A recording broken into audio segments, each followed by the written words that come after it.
Hi, everyone. Welcome here in Whippany, New Jersey at the Morris County Republican Committee Convention. I'm Fernando Uribe, the host of Real Talk right here with Jersey First. It's a pleasure to come to you here, obviously, and talk with candidates, elected officials, and much more, certainly during this very lively convention. And joining me here to kick it off is the distinguished chairwoman of the Morris County Republican Committee, Ms. Laura Ali. Hi. Laura, how are you? Great. How are you? Laura, Welcome, everybody online. We hope you're going to enjoy the show. It will be a show. Laura, it's a lively atmosphere here. Obviously, everyone's going to be getting settled in a little bit. Certainly in your capacity as chairwoman, you have to be excited about just the enthusiasm and the turnout. Mm-hmm. Yeah, no, it's going to be great. It's going to be a great night. Everybody's going to have a blast. And we're just looking forward to the night. Bringing everybody together. This was our goal: energy, excitement, passion in the Republican Party. And we're certainly overachieving that goal. Laura, history tells us that Republicans could be seeing a red wave in their favor coming up in November with House seats. Certainly it starts here in CD7, CD11. It certainly does. Morris County is going to deliver 2 House seats for the United States of America. We will be delivering a seat in CD7 and a seat in CD11. And it all starts today here at the convention when the county committee nominates the person who will end up getting the preferred ballot access. Laura, I hate to put you on the spot because I know as the chairwoman, you're supposed to be a little unbiased and objective. But any favorites you see right now at this convention? I think they're all great. Honestly, I'm not just saying that. I think everybody's been great. I've really enjoyed getting to know all the new people. I was thinking that driving over, sometimes you get so used to the same old, and then you get a chance to meet all these wonderful new candidates. It's been a great experience. So I'm really happy. I'll be happy with whoever wins today. Laura, obviously the message has to get out. Republicans have a chance to make historic gains in the House. What do you think is the most succinct way to get through to not just Republican voters, but independents that, really the Republican Party needs to get through the finish line? Well, turn on your TV and look at the disaster that is now our new America. Wasn't like this with President Trump. Whether you like President Trump or not, you cannot argue that the country and the United States of America was much better off with him. Personally, I never worried about my safety, about my kids being called off to go to war. I have 3 sons, and it's very scary. So if you are okay with what you see on TV, if you're okay paying the exorbitant prices for gas, if you're okay with your grocery bills, go ahead, keep voting Democrat. But I'm betting on the American people and on the people of New Jersey that they're not okay with any of that. And that's why they're going to be voting Republican. We're going to deliver, like I said, Republican victories up and down the ballot, and the United States of America is going to have New Jersey to think. Laura, you brought up a great point about sort of the woke agenda that's just all consuming now. Mm-hmm. When we talk about the incumbents, obviously they've tried to distance themselves from the woke agenda, but they can't. Their voting record says otherwise. What do the candidates need to do? What do the candidates need to do to really push that point home about the fact that wokeism is taking over the Democratic Party? The Republicans are anti-woke. So every Republican here is anti-woke. So whether they're an incumbent or a newcomer, they're fighting that agenda. So I have full confidence that whoever emerges today is going to be a great slate of Republicans. We're going to win, and it's going to be a great new day for America. Thank God. We need it. Folks, she is Laura Ali, the distinguished chairwoman of the Morris County Republican Committee. And here's where all the action is. Thanks for tuning in, and thank you. That's right, and she joins us here on Jersey First. Laura, thank you so much. Thank you. Folks, we'll continue, obviously, as we're streaming live here on Jersey First on YouTube and on Facebook Live. Make sure that you can share it. Again, sharing is caring. And do that on all of your social media. We'll be talking to candidates throughout the evening here. And we have some more candidates coming up in just a moment. Don't go anywhere. We're streaming live here, ladies and gentlemen, at the Birchwood Manor in Whippany, New Jersey. I'm Fernando Uribe here for Jersey First. Stay right where you are. We have some candidates coming up in just a moment. All right. How are you? Good to see you as well. I'm John. Eisen, CD7. John, I think I need you to. There you go. All right. Awesome. Good stuff. All right. All right, ladies and gentlemen, again, we're still here at the Birchwood Manor at the Morris County Republican Committee Convention. Joining us here is CD7 candidate John Eisen as he joins us here on Jersey First. John, how are you? I'm doing well. Well, John, I have to say, listen, as I talk about it on my show, Real Talk with Chairs, Monday Night Live at 6 p.m., by the way, folks, on Jersey First. I talk all the time about the toxicity of wokeism, mm-hmm. and that has completely engulfed the Democratic Party. I know that you are one of the primary candidates here, and quite frankly, what distinguishes you from your fellow Republicans? Yeah, I think you look at that culture of wokeism and say, how did we get here, right? I've spent time on the West Coast in California, in Brooklyn, bordering AOC's district, but my roots are here. I grew up here. I have the values of a conservative that's from North Jersey, but I've seen why this woke culture infests the next generation. I have the connection to that generation where I can say, hey, we're champions for our principles, but we also know how to best translate them to this next generation of millennials and Gen Zs, which, by the way, is the biggest voting bloc in America. That's right. They're voting 5 times more left than right. So what I have is the capability to turn that around and start to bring the next generation into the conservative tent. John, one of the things that I think is going to be challenging for Republicans, where, again, history is on Republican side. The opposing party tends to win the House during a midterm. Republicans, I think, are in great position to win not just the House, but win it with historic gains. Yeah. But like anything else, we're always skeptical. Sometimes Republicans can step on themselves and sometimes can get out of their own way. Yeah. Are you concerned at all that, again, should you win the primary, that you'll be able to get that message out, not just win Republican voters over, but also the independents, which really decide elections? Yeah, I'm absolutely concerned, right? Nothing is guaranteed. Even in our district, CD7 was the only district in New Jersey that became more red after redistricting. But we're also the only district of the 5 that failed to flip the House in 2020 that might potentially make the same mistake again in 2022.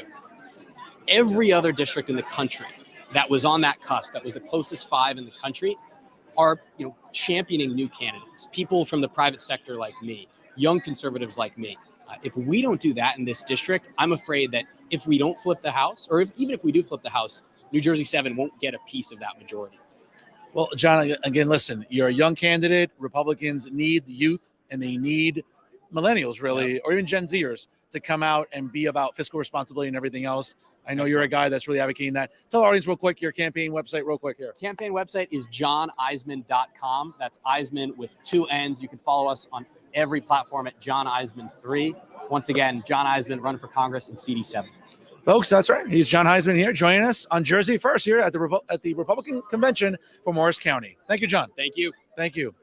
Folks, again, here at Jersey First, I'm Fernando Uribe, and we'll be continuing to interview tons of candidates, incumbents, and much more. Don't go anywhere. We're live. Stay right where you are. Folks, again, share it. Sharing is caring on your social media, on YouTube, Facebook, Twitter, and Instagram. Share it as we're going live here still at the Birchwood Manor. Okay. All right, we got some great candidates lining up here. And ladies and gentlemen, joining us here is Mr. Larry Kasha. Larry, how are you? Good, I'm fine, thank you. Welcome to Jersey First. And certainly a lot of enthusiasm here in this room. I think Republicans feel empowered, especially it could be a historic year for Republicans to win the House and even win the Senate as well. Well, we're going to do our best. Yeah. There's no doubt about it. Now, really, what separates your candidacy from everyone else here tonight? I know that you've been a guy that's been entrenched in politics for some time. You have a good sense of what's going on. What can our audience learn about your candidacy here this evening? Well, I'm basing my candidacy on experience, because at this point, given how tumultuous things are in the world, we need somebody that's going to go down to Washington and have experience ahead of time rather than gaining that experience on the floor of the House. We can't afford that at this point. So that's really what distinguishes me from all the other candidates, is my experience, both in the public sector and the private sector as well. I have to tell you, Larry, running on a platform that is calling out wokeism, which we know is destroying our society, is easy.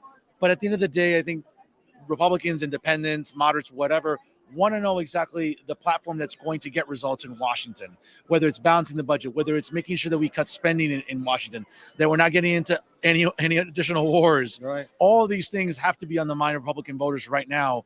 What can you say to your voter base or potential constituents? Well, there are so many moving parts in our government right now, between international issues that we have in Eastern Europe, as well as domestically.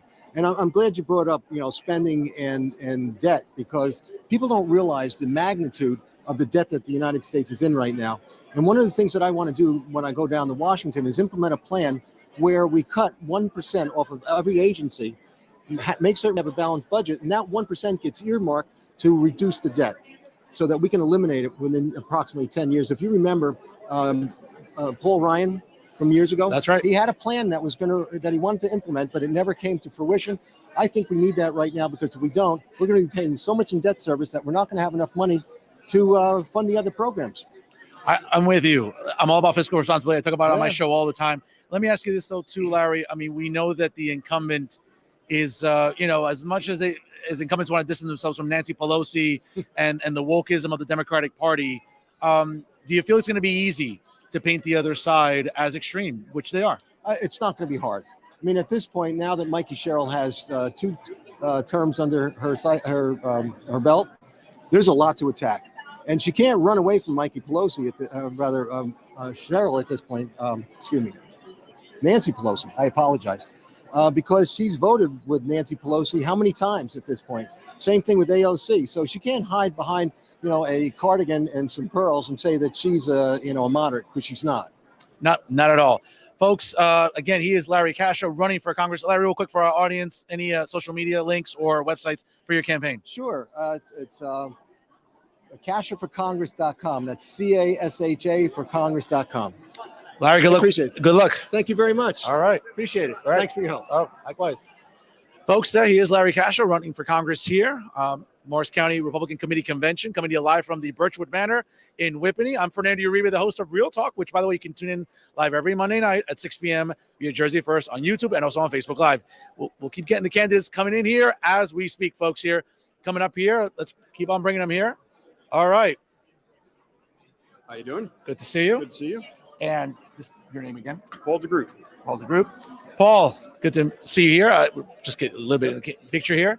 Paul joins us here on Jersey First at the Morris County Republican Committee Convention. Paul, listen, it's potentially Republicans can make some historic gains in 2022. What separates your candidacy really from the other Republicans running in this primary where, again, it seems like a very cluttered field? Oh, that's a great question. And what I'd like to say is, first of all, I'm the only candidate that has law enforcement experience. I was a prosecutor for 25 years in Passaic County. And that's important because Passaic County is part of the district. So in Passaic County, we had Patterson, and Patterson is one of the top 100 most dangerous cities in America, where I was chief of homicide, chief of narcotics, and chief of government corruption. That's a good thing to bring to Congress. Absolutely. So I bring in the law enforcement experience, plus I was born and raised in Passaic County, so I'm also bringing the connection to Passaic County into this race. I think we can draw more votes out of Passaic County. Since I was born and raised there, I worked there. So the plan is that type of outreach to Passaic County. Plus, I'm going to be doing a tremendous amount of outreach in certain groups in CD11. Parsippany, we've already made many friends in the Indian community.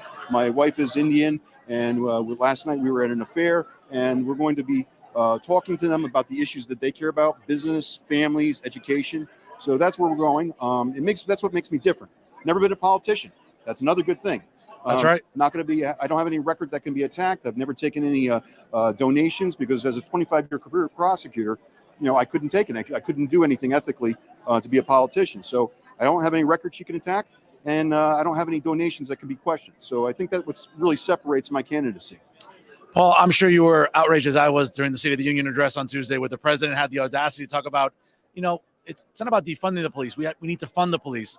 Funny coming from one side of the aisle where for the last 2 years, one side, the Democratic Party, has been screaming defund, defund, defund. That's not the case. As a former prosecutor, I'm sure that got your blood boiling. I retired in May 2nd, and I decided to enter this race because of the past. Mikey Sherrill has already won twice, and you're right. This is a good year, but Mikey Sherrill and this presidency and this administration, they don't know law enforcement. I lived it. I worked in this state. We've done bail reform, as you know. Bail reform is a nightmare. We're putting people back on the street that should be in prison. We're doing COVID relief. We're getting them out of prison because they say there's a bigger threat in the prison for COVID, and that's just not true. Those numbers are wrong. So this governor, our Governor Murphy, and the Biden administration and Mikey Sherrill, Mikey Sherrill says she was a federal prosecutor. I was a federal prosecutor. She goes into being a federal prosecutor and she says, I want to be part of criminal justice reform, and she does social outreach. You know what? Mikey Sherrill, you didn't walk the walk. You don't talk the talk. I did. I had the 3 o'clock in the morning phone calls, were search warrants. I had little girls that were shot and killed, and I had major narcotics transactions that went from Passaic County to Morris. So defund the police. When communities are safe, communities can thrive. Children can go to school, people can go get jobs, and they can have a better life. Without safety in the streets, everything else fails. So I'm very strong on law enforcement. I think the districts like Patterson need strong law enforcement. And this president, Mikey Sherrill, and our Governor Murphy, they don't know what they're talking about. I think you said a mouthful there, Paul. Again, before I let you go, again for our audience, any campaign information for everyone tuning in tonight? Yes, okay. You can go to my website, PaulDeGrootCares.com, and we created that website with Paul DeGroot Cares because that's what this campaign's about. I have a 401-year-old. I'd love to be home tonight with them, but I care about how this district is being run. So PaulDeGrootCares.com, you can go to the website and you can contact us through email, and we'd be more than happy to take people onto our campaign and our message. Paul, thank you so much for joining us, folks. This is Paul DeGroot here, running for Congress here, and very lively Morris County Republican Committee Convention here in Jersey First. We'll continue in a moment. Thank you very much. Thank you again. Folks, again, if you just joined us live here on Jersey First, I'm Fernando Uribe, the host of Real Talk, which you can check out live every Monday night at 6 p.m. on the Jersey First YouTube page and also on Facebook as well. We got candidates galore coming to speak to us here today in Whippany at the Birchwood Manor. Folks, don't go anywhere. We have more candidates in just a moment. Yes. How are you? Larry Frazier. Yes, Larry, how are you? Good to see you. Just make sure you come in here. We're not on camera, right? Yeah. Oh, Yes. we're on camera. Yes. Why, hello, 11th District. All right.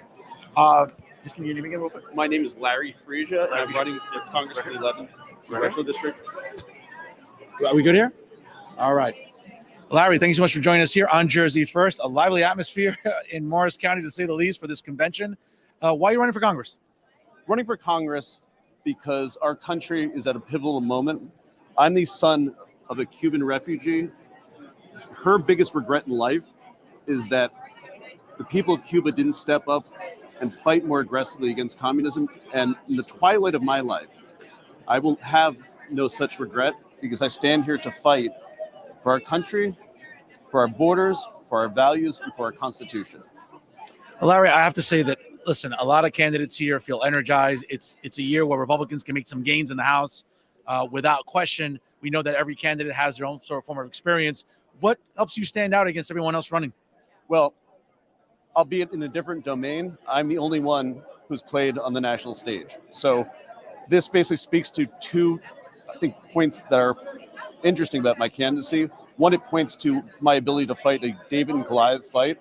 And two, it again underscores that I've played nationally. So after having started a law firm with less than $5,000 in 2010, 10 months after that, I was literally the guy who began the major national litigation against banks in connection with foreclosure fraud. I was a guy who was not supposed to be able to take the fight to a Goliath, but I did. So again, that is playing on the national stage in a different domain, but that's something that I can speak to that no one else can. That's okay. No, I mean, I could go on forever, but Sure. I think that, look, fundamentally, we need to pick a different kind of candidate, a candidate who has a voice and a personality that breaks through, that breaks out. I think I'm that guy. I think that in order to fight the radical left, we need to choose something radically different, and I'm that guy. So, Well, I have to say, listen, very energetic. You're very lively. Being Cuban, I can tell that you hate wokeism and you hate anything that's left. So I appreciate your candidacy for sure. But real quick before I let you go, for our audience at home, any campaign information, links, websites? yeah. So first, let me say this. One of the organizing principles of my campaign is the, let's say, slogan, "Some got woke, but I woke up." I think it's our duty to wake up the citizens of Morris County, to wake up citizens in the 11th district so we can do this. Now, to answer your question, you can go to voteforlarry.com, and it's deliberately silly because it catches your attention. Watch my intro video and give me a holler. Well, Larry, wish you the best of luck. Go mingle, go get some votes out there. And again, thank you for joining us here on Jersey First. Thank you so much. All right.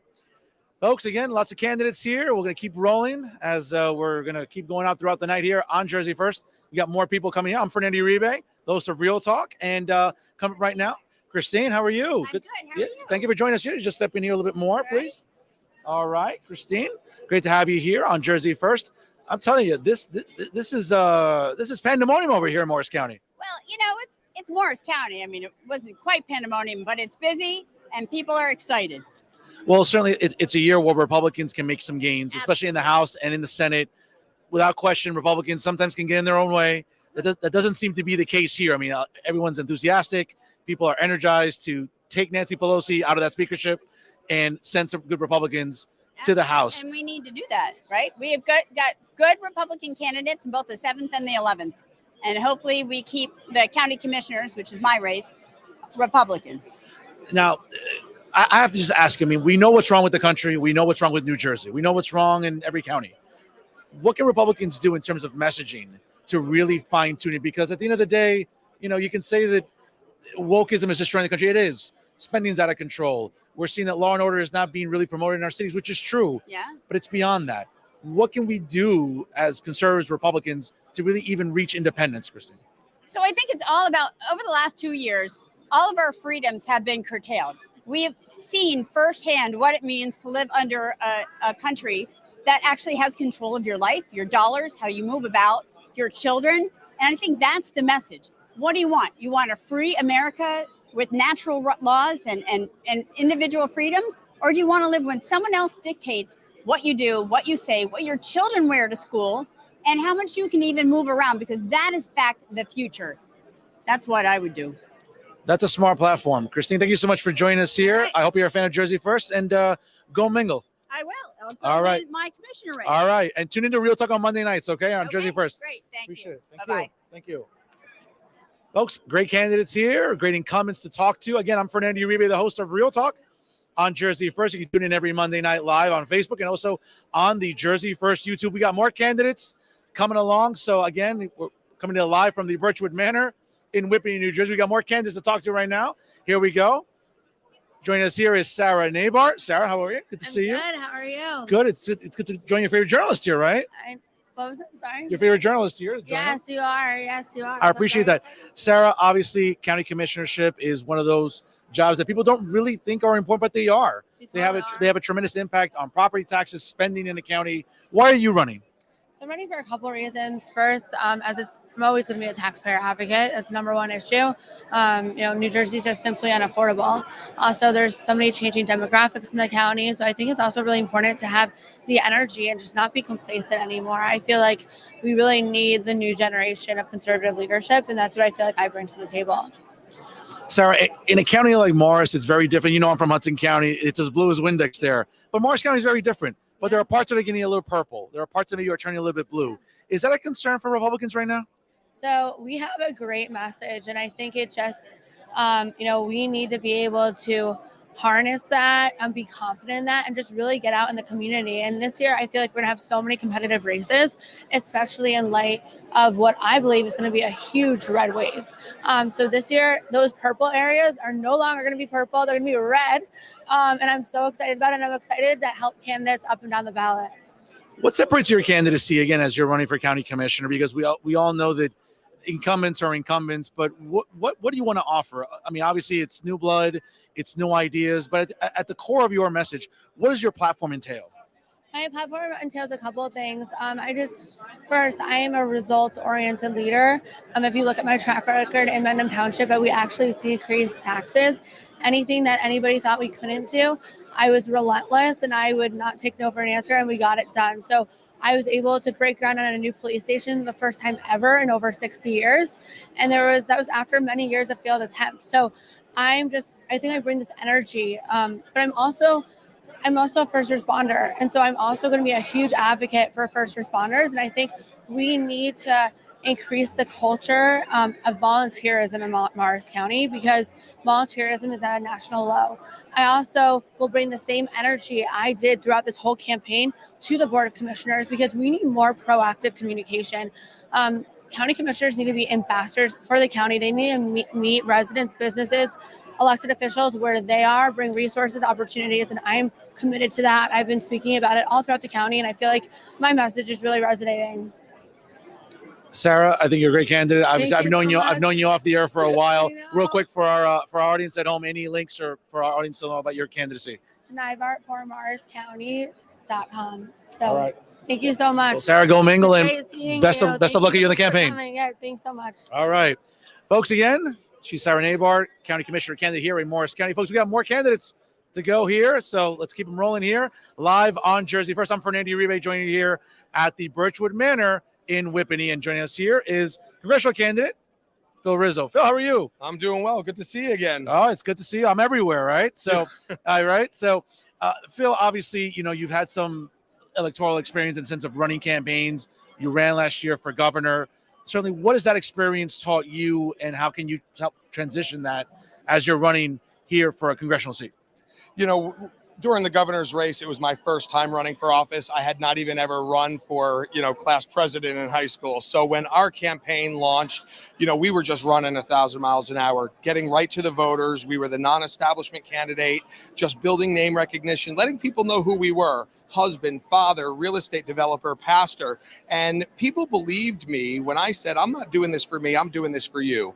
And then Phil Murphy's lockdowns and the masks and all that, we really became the freedom fighter, those that were willing to look into a camera and talk into a microphone and say the things that were maybe not politically popular, meaning they may not poll well, but I knew in my heart that those were the issues that families were dealing with in New Jersey. So I looked into a camera, I said it in a microphone, and people responded. So now that sort of message of who we are, the conservative candidate in the race, we have a life record that speaks for itself.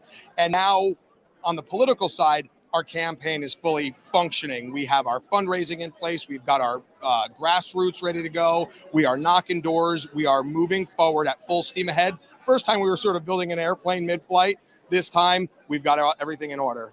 Phil, I don't think I have enough fingers and toes to name what's going wrong with Washington, especially in the White House, and especially in the House of Representatives. We know it's a very unpopular president, bad policies, bad governing, certainly, and bad legislating within both the House and Senate. What can you offer our audience today in terms of your candidacy, and what will you be doing differently should you win this House seat? Well, the progressive left, they're playing hardball, and we are watching the fact that a lot of establishment Republicans, they're still playing softball. They're still negotiating. They're still giving up ground, thinking that they're going to negotiate a plus minus. There is no plus minus with the progressive left. They are coming full steam ahead. They don't negotiate. We need real conservatives that are going to make votes in the House based on conviction and policy, not political stock. And when we can change the balance of power to have real patriots that are standing on convictions and policy and not political stock, we are going to stop the left dead in their tracks, and we're going to start gaining ground. There's a red wave coming, and the 7th District, Tom Malinowski has no business being there. That's a red seat, and we would be very foolish as a party to flip that blue seat light blue. That's a red seat. It's a Rizzo district, and we're really looking forward to tonight and then obviously June. Phil, right before I let you go here, for our audience at home, any important links for the audience to learn about your campaign?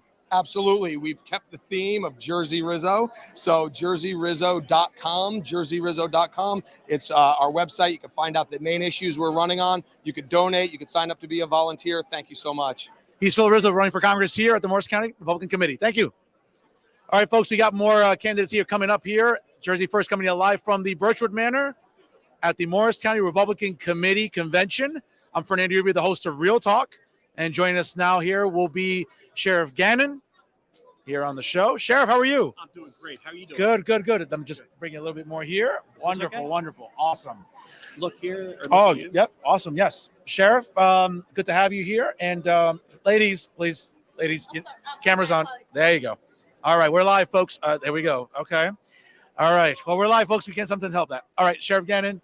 One of the things, no, guys, you can't. Guys, you got to wait. Sorry about that. Sheriff Gannon, certainly a lot of enthusiasm here in the room. Republicans, I think, are hoping for a great red wave come November. But before that, it's primary season. Certainly Republicans are running, whether it's a county commissioner or, House seats. How do you feel about this enthusiasm here? I feel it's wonderful. I tell you that. I think this is our year. It certainly is of the Republican Party, especially on the public safety side. I think a lot of good things are in scope here. I really feel good about where we're going as a party. I think good things are going on. I think people are sick and tired of certain things, and they're having their voice heard. I mean, I saw the energy. You can't get a spot out there. There's a lot of people here. There's no problem with a quorum here. There's a lot of people here. I was about to say the same thing. I mean, there's just so much liveliness here. People are really, really enthused. Sheriff, one of the things that really astounds me about the idea, the other day I was watching the State of the Union, just talk about curing insomnia, right? And the president had the audacity to talk about, we need to not defund the police, but fund the police. This is a president whose party has been beating the drums about defund. As a member of law enforcement, I mean, on a scale of 1 to 10, how outraged were you when you heard this? Hey, listen, everybody, whether you're a Republican or you're a Democrat, you're an independent, or you don't vote. Everybody's concerned about public safety. Everybody. They want to be safe in their environment. You know, it has nothing to do with red and blue. It doesn't. People want to be safe in their environment. And that's what I see in the community. I'm out in the community talking to people all the time throughout Morris County, throughout New Jersey. I'm the president of the State Sheriff's Association. So I speak to people throughout this state, and they're all concerned about public safety. Hey, some of these big cities are burning. You know, there's a lot of problems in some of these big cities across America. And people don't want to see that happen here. You know, that's a real issue affecting real people. This is faces. This is not blue and red. So I am outraged when some of those things happen, because I don't believe that the government is supporting the police like they should. There's a lot of great things going on that we don't hear about. We hear about all these reform issues and things like that, which are wonderful. We have to do better. But there's a lot of great things going on by the police. So Guys. Just, you can cross now, but guys, we're live. We need to continue to support, right, the police. Well, Sheriff, we appreciate your time here, and get back to mingling here. And thank you for joining us here on Jersey First. Thanks so much. Thank you very much. All right, folks, we're live here at the Birchwood Manor at the Republican Committee Convention for Morris County. Folks, we have Assemblyman Eric Peterson here and CD7 candidate here. How are you, sir? How are you, Eric? You read well. You just join us a little bit more here. There we go. All right. Folks, here on Jersey First Live, coming to you from Whippany, New Jersey at the Birchwood Manor. Eric, again, we appreciate your time. Again, Republicans seem enthused, and I think 2022 is the year to do that. I think so too. I think people are ready for a change. They want to see a change in the country, a change in the direction of the country, and we can see what happens when you have a lack of leadership. The world goes to chaos. Eric, when we know that historically Republicans have a chance to not just win the House, for example, but make major gains in it, how enthusiastic do you feel about Republicans being able to do that, and yourself specifically? Well, each day this administration is in power, every day that gas prices keep going up, every day that there's conflict in the world, we gain seats. This is going to be, if things keep going the way that it is, it's going to be, the Republican run on this is going to be astronomical. And the Democrats are not going to recover for decades. We know what's wrong with Washington, both in the White House and in the House, even the Senate as well. What can you tell us about what your candidacy represents and how you're different? Well, I'm one thing that I am is that as a legislator, currently a legislator, I fought back against this Democrat socialism, communism, where they want to take away all our constitutional rights. They want to take away our right of free speech and expression. They want to take our guns. I've been fighting this battle against them. I've been successful. And that's what it's going to take to win, is somebody who's willing to stand up and fight and not care about what the consequences are. Harry, before I let you go here, real quick for our audience, any campaign information links? Sure. If you want to learn more about me, go to peterson2022.com. We wish you best of luck. Thanks for joining us here on Jersey First. Thank you for having me. All right. Folks, here, Jersey First, Republican Convention here in Morris County, coming to you live from the Birchwood Manor in Whippany. I'm Fernando Uribe, the host of Real Talk here on Jersey First on Monday nights, live every Monday, again at 6 p.m. Joining us now is CD11 candidate Toby Anderson here, as we got more candidates coming up here. I believe Mr. Anderson will join us here. All right, Mr. Anderson, how are you? Good. How are you? All right, just join us here a little bit more. There you go. All right, a little bit more. All right, good stuff here, folks. Here, join us. Congressional candidate Toby Anderson. Toby, welcome here to Jersey First. Thank you. Appreciate it. Now, certainly a lot of enthusiasm here. Republicans, conservatives, independents seem to be really, really energetic about what 2022 means. Yep. What does your campaign represent? And how is it different from everybody else running in the field? Well, look, my campaign's about freedom, and that's what the platform's centered on. It's centered on the freedom to make medical choices, the individual freedom, the freedom to be able to speak your mind and say what your children should be learning without the government telling you what to do and without shutting you down. It's also about economic freedom, the ability to go to work, have a job, make money, have your business be open. It's also about being able to have the pipelines open, have our economy free, to secure our borders, be free in the security of our country, and that know that our military is powerful and scares our enemies. Well, right now we're seeing a lot of weakness in Washington in the executive branch. We're seeing a lot of weakness in the legislative branch. Quite frankly, should you win this House seat, what are some of the things you want to tackle early on in your term? Well, early on, I want to help citizens be able to assert their rights. So where we've had egregious violations of our civil rights, key decision makers need to be held personally, civilly liable when it's egregious. So if you've closed a church and kept a bar open, then you need to be liable. And that's Murphy and others like him. And so what I want to do is pass legislation that allows citizens to sue, nonprofits to sue, and companies to sue when they've had unjust, unconstitutional takings by the government. Toby, I want to wish you the best of luck, but before I let you go here, for our audience at home, any campaign links that they should be made aware of? Absolutely. TobyForCongress.com, and on Facebook, Toby Anderson, NJ11. Thank you very much. Toby, he is Toby Anderson, running for Congress here in Morris County. Toby, go talk to your future constituents. Appreciate it. All right. Thank you so much. Ladies and gentlemen, we're not stopping here. We're live from the Birchwood Manor in Whippany, New Jersey for the 2022 Morris County Republican Committee Convention. We got more candidates, and I got a favorite of mine coming up right now, State Senator Joe Panachio, a big fan of Real Talk. How are you, Senator? I'm doing great. How come the suits always look better on you than they look on me? I'm just trying to follow your style, Senator. How are you? You're a Good to see you. trendsetter. I appreciate that. Senator, I'm telling you, this is a lively atmosphere for sure. You have to be excited as someone that is such a staunch advocate for conservative principles, responsible spending, and everything else. What do you think about this atmosphere here? First of all, I'm so very proud. This is Morris County at its best. All the credit goes to our chairwoman, Laura Alley. We took a county committee. We revitalized them. We brought life into them. A room full of people on a still cold winter's night. Democracy at its best. This, to me, is a Norman Rockwell painting. Now, Senator, I don't want to put you on the spot. I mean, obviously, I think you want to sort of be as objective as possible, but I'm sure you have some favorites here in the room. Anyone you care to talk about, and quite frankly, any candidates really stand out for you? Well, let me tell you, whoever wins the line will be my favorite, no matter what position they're running for. Okay, fair enough. That's a good answer by State Senator Joe Panachio. Senator, quite frankly, sort of let's turn our attention to Trenton. We know that, the governor won another term, whether it's, by 3 points or 30 points. He won another term.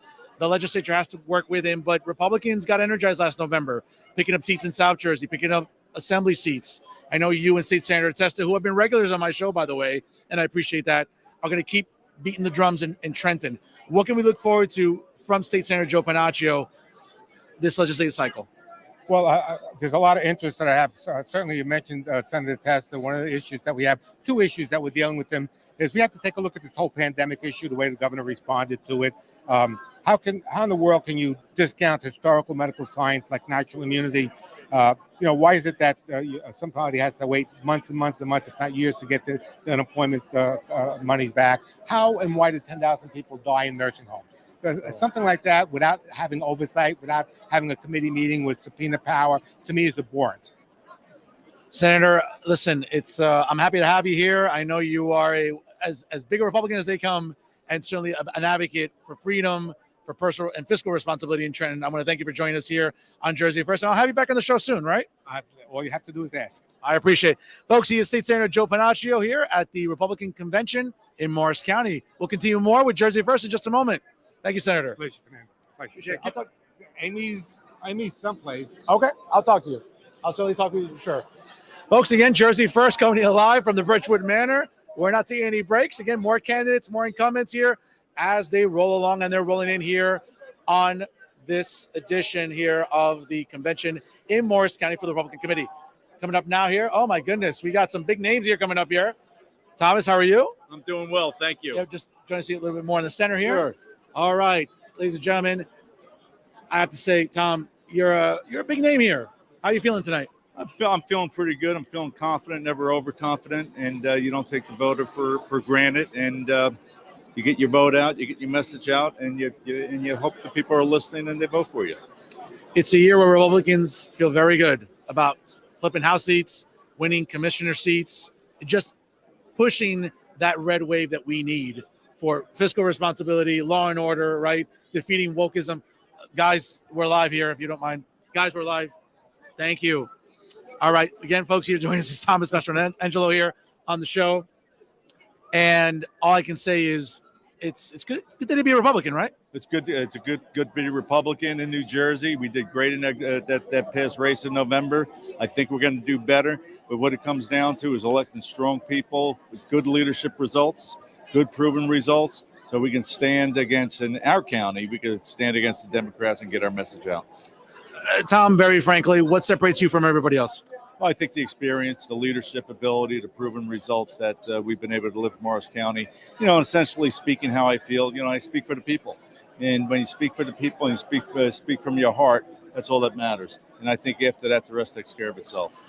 Tom, I'm from Hudson County. It's as blue as Windex. Morris County has always been reliably red, but there are pockets of the county that are turning a little bluish or a little purplish. Is that a concern for Republicans right now? I think it was a concern maybe a year ago. I think if you look at what occurred, and though we don't take it for granted, we did very good in Morris County in picking up local seats.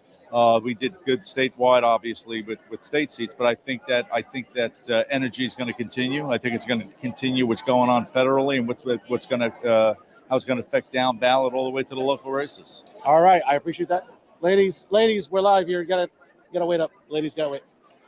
Sorry about that. Tom, real quick before we let you go, any important links for our audience to learn about you? Team Morris 2022.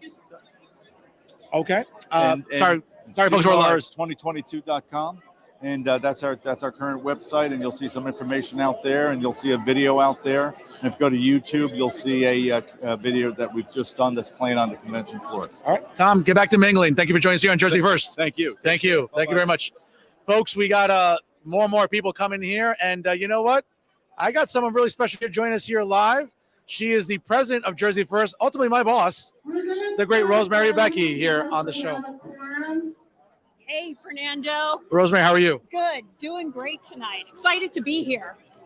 Listen, Republicans have to be enthused. We're seeing a lot of just enthusiasm among everybody, all these congressional candidates, commissioner candidates. I mean, it's good to be a Republican today in Morris County. Oh, absolutely. I mean, this room is so full of excitement, and, it's going to be a great evening. Hear the speeches, hear what everybody stands for, and so I'm really looking forward to it. Well, folks, again, I apologize if it sounds like I'm sucking up to my boss, but I have to for a moment. Rosemary, I can't say enough about how proud I am to be a part of the Jersey First team. I love working with you and everybody else. It's a great organization. I'm looking forward to contributing, and again, I'm really grateful. Well, we love having you. We absolutely love having you, and we're doing such great things at Jersey First these days, working out very hard on the issues, advocating for families, hardworking New Jerseyans, fighting the good fight. So, and we're glad to have you on the team. Well, the reason you're watching Real Talk on Monday nights is because of her. The president of Jersey First, the distinguished Rosemary Becky, here tonight, joins us at the Morris County Republican Convention. Rosemary, thanks again. Thank you. All right. Well, folks, we're still live. We're still going. Again, here in Whippany at the Birchwood Manor. We got some more candidates coming up. We have more to talk about, obviously. Don't go anywhere. We're live on YouTube, also on Facebook. Don't forget to check out Jersey First on their website, jerseyfirst.org. Make sure you follow them on both Instagram and Twitter at Jersey First. That's Jersey, the number 1 ST. And we'll continue in just a moment.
Fernando Uribe. It looked like a movie. Thank you. Sure. Let me know when we're ready. Look at you. Oh, look more of the camera too. So, I can ask you questions. Ready? All right, folks, here, Jersey First, coming live from the Birchwood Manor at the Morris County Republican Committee Convention. Joining us here, State Senator John Bremmer. Senator, how are you? Doing well. Good to be here. You have to be excited. Republican enthusiasm is through the roof right now. True, and most of it is because the Democrats have failed. And I think that's how it works. I think people vote against something as opposed to for something, and that's what we're seeing. Certainly, we have a lot of great candidates here for both House races, commissioner races. And certainly, listen, let's just talk about Trenton real quick. We know that Democrats for 20 years have ruled the Assembly and State Senate. They've made New Jersey unaffordable. They've caved to wokeism to some extent. I know you're one of those voices. What can we look forward to in 2022 about making noise in Trenton? Well, there's no doubt yesterday, for the first time, the Democrats actually condemned the Department of Labor for failing to do what they were supposed to do with respect to unemployment benefits. First time ever they condemned their own governor. So even the Democrats are unhappy. That's good. Right now, we're looking at great candidates here. I mean, I hate to put you on the spot, Senator, but any candidates that stand out for you, or do you have any favorites? Well, Tom Kane Jr. is my running mate. He has been for 20 years. He's a friend of the family, lives in my town, been a friend for 20 years. I've respected his dad. I've got to be a big fan of Tom Kane Jr. He comes from a rich history of responsible spending, good ethics and morals. A lot of people are calling this race as, this is Tom's best chance to get into the House of Representatives. Do you see it that way as well? No doubt about it. When the wind's at your back and you have somebody who's a solid candidate, you win. When we look at Mikey Sherrill, obviously another Democrat that claims to be moderate, but she's voted with Nancy Pelosi for 2 terms. What can you tell us about candidates running in that district? And quite frankly, who has the best chance to defeat her? See, that's what I'm saying. When the wind is at your back, and I think the Republicans have a very strong wind at their back, unfortunately, what happens is even these so-called superstars of the Democratic Party come in second place. Well, without question. Senator, I'll let you get back to mingling here. It's a great atmosphere. We appreciate you coming on. And I'll get you on Real Talk on Jersey First on Monday night sometime. Looking forward to it. I appreciate it. Folks, he is State Senator John Bremmer here. Join us on Jersey First here at the Morris County Republican Convention here in Whippany, New Jersey. Senator, thank you so much. Good to see you. Thanks so much. Thank you as well. Folks, we're still going live here on Jersey First at the 2022 Morris County Republican Convention. And so we got tons of great candidates and incumbents to talk to. We have now join us, ladies and gentlemen, here, Chairman. Oh, join us here. We're going to get started in All right. 3 minutes, so please take your seats. Ladies and gentlemen, here joining us is the distinguished chairman of the New Jersey Republican Party and a fellow Union City resident, because I was born in Union City. I was there today. That's right. Bob Hugan joins us here on Jersey First. Chairman, a lot of enthusiasm here. Kind of makes your job easy today, doesn't it? Well, I'll tell you, I hope the audience here that watches this can really feel the vibrant nature. People really believe the country's going the wrong direction, the state's in the wrong direction, and Republicans can make that change. And people feel we're going to make a difference here. Mr. Chairman, Republicans came really close to winning the governorship last November just by a couple points. And, one of the things that really, obviously it's not going to disillusion anybody, but Republicans felt emboldened. They made gains in the state Senate, especially in the Assembly. What can you tell us about just the enthusiasm here for this year, especially with all these candidates here? Well, I think you pointed out right. Last November was a big turning point. We flipped over 115 seats in the state from Democrat to Republican on a net basis. The Assembly, you talked about 6 pickup, 1 in the Senate, and now redistricting. Our goal is clearly to go in the majority in 23, in the Assembly and the Senate, and here this year to pick up seats in the United States Congress and restore Washington, sanity to Washington, and then good governance to New Jersey in 23. Mr. Chairman, real quick, I talk about it on my show a lot. We know what's wrong with New Jersey. Unaffordable, highest property tax in the country, caving to wokeism. But it's not just about that. There needs to be more of a message. What can you do, your capacity as chairman and also the NJGOP, about really resonating, especially with independents, because you need them to win? Yeah, no, I think you're absolutely right. We've got to do a better job of communicating the message. Republican values are what's best for our country, our state. But our job is to really help candidates get their message out, because people got to know who the candidates are, who are going to govern the state, and that's our job. I pick good candidates like tonight, support them, and get them elected. Mr. Chairman, last thing here real quick. I know you have to be objective, but any favorites in this campaign season? Definitely Republicans, number one, absolutely, up and down the ticket. And here in Morris County, we've got great candidates. Obviously, Jeff Van Drew and Chris Smith are our two incumbents in Congress. Tom Kaine, I'm a family, very close personal friend, so I'm usually not involved in primaries, but I am supporting Tom Kaine in that one primary. And come June, when the primaries are over, we're going to help every Republican win.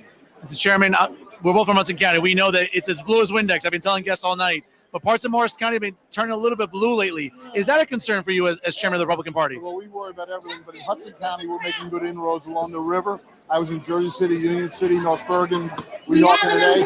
And I'm remember people that are coming out to say the state is in the wrong direction. Republicans got to fix it. We got to work Morris County, Hudson County. Every vote counts. We can make a big difference in the state. Ladies and gentlemen, he's the chairman of the New Jersey Republican Party, Bob Hugan, joining us here on Jersey First at the Morris County Republican Committee Convention. Mr. Chairman, thank you. Appreciate it. Thank you. Folks, again, we're coming to you live here on Jersey First on YouTube. Make sure you like Jersey First on Facebook. And, of course, make sure you follow them on both Instagram and Twitter. We'll continue here live from the Birchwood Manor in Whippany, New Jersey, from the Morris County Republican Convention. We'll continue in just a little bit. He doesn't care. Do you mind if he does an impression?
And accounted for, they both had quorums. Long Hill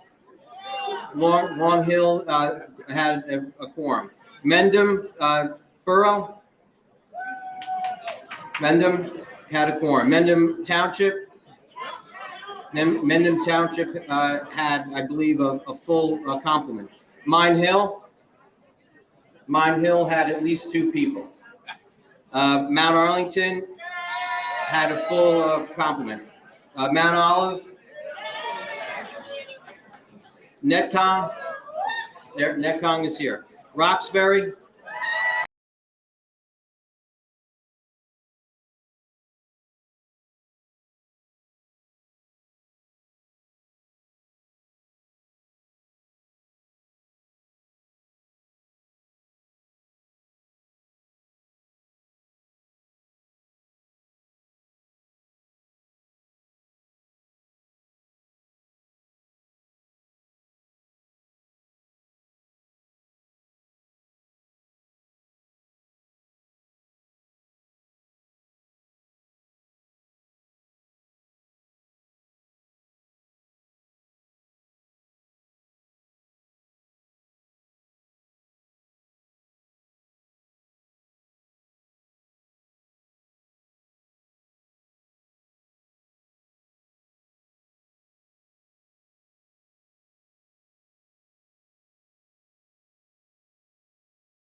I'm the chairwoman. I'm humbly and gratefully your chairwoman.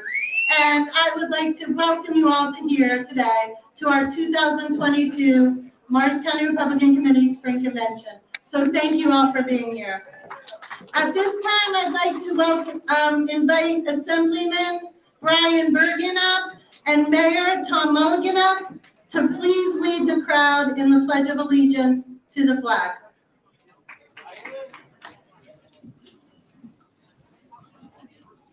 Ready, sir? Everybody ready? Pledge allegiance to the flag of the United States of America, to the republic for which it stands, one nation, under God, indivisible, with liberty and justice for all. Go Army. Yeah, thank you. Thank you both. At this time, I'd like to introduce the former Mayor Randolph Roman Herniak, who will introduce our leader for the invocation.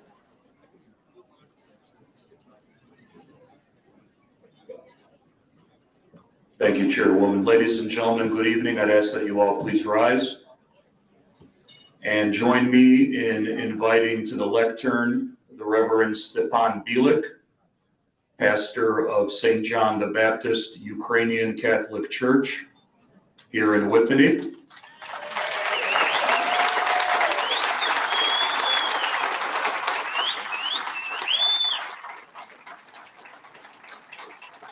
Who will be delivering this evening's invocation and leading us in prayer. Father.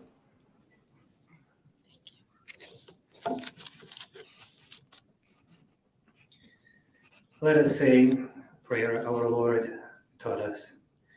Our Father, who art in heaven, hallowed be thy name. Thy kingdom come, thy will be done, on earth as it is in heaven.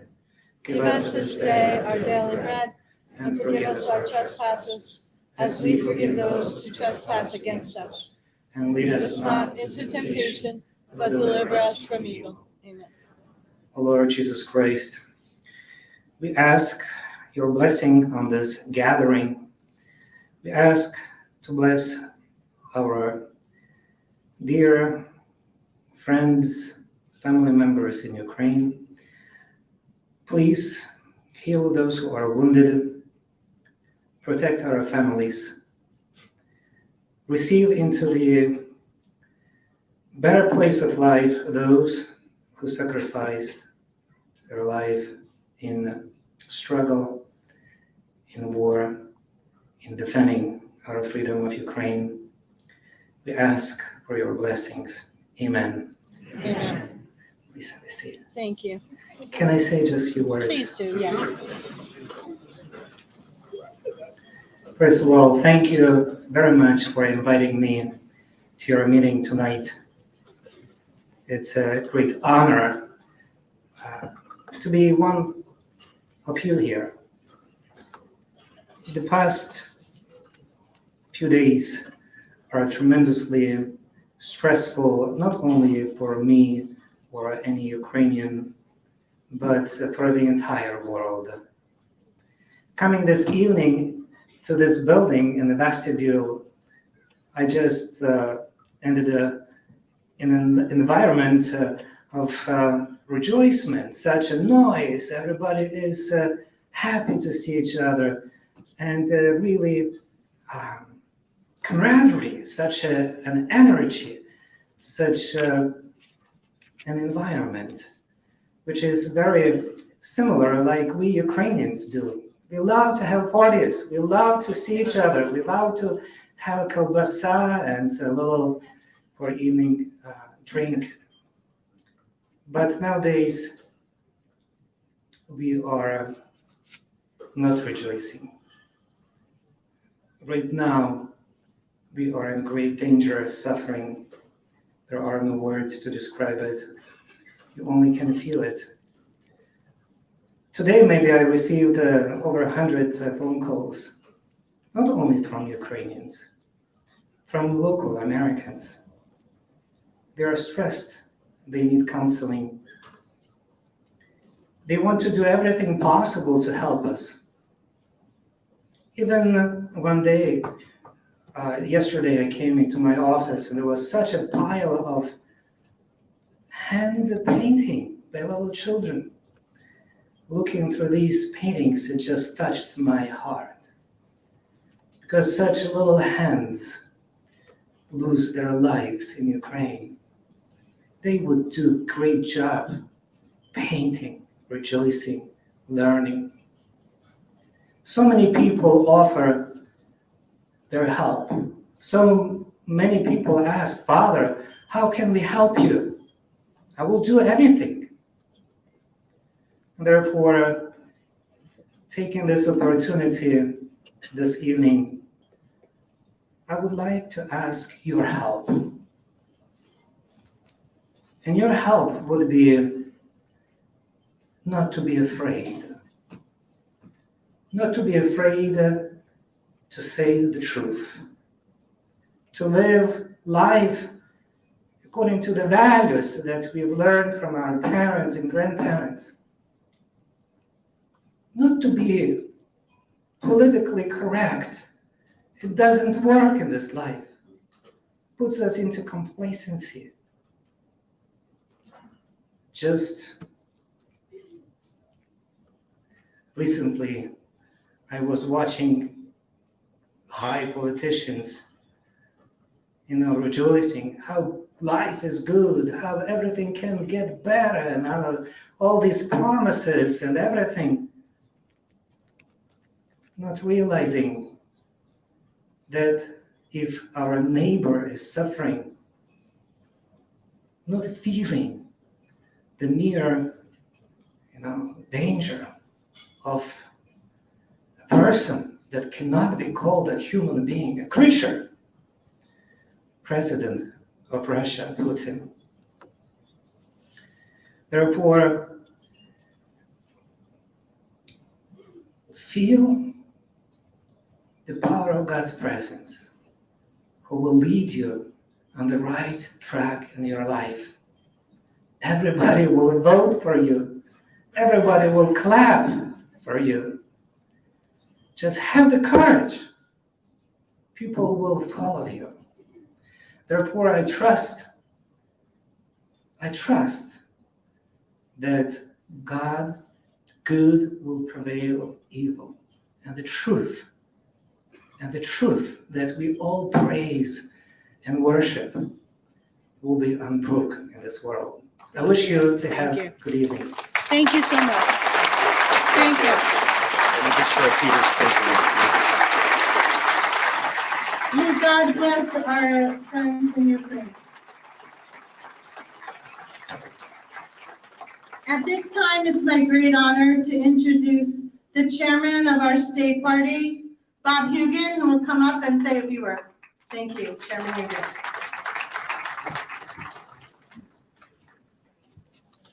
I certainly am humbled by the speaker before us, the severity of the circumstances, and nevertheless, we have an important job to do here tonight. And I first want to thank each and every one of you for what you do. Good government doesn't happen by accident. And Morris County has great government because of what you do every day to make sure we have the best sheriff, the best commissioners, the best mayors and council people. What you're doing here tonight is so important to ensure that we have the best candidates to run, to make sure we have the best governors and to govern our cities and our county and our country. And let's be clear, there has never, ever been a better opportunity for Republicans to move this state and our country in the right direction, and it's right now.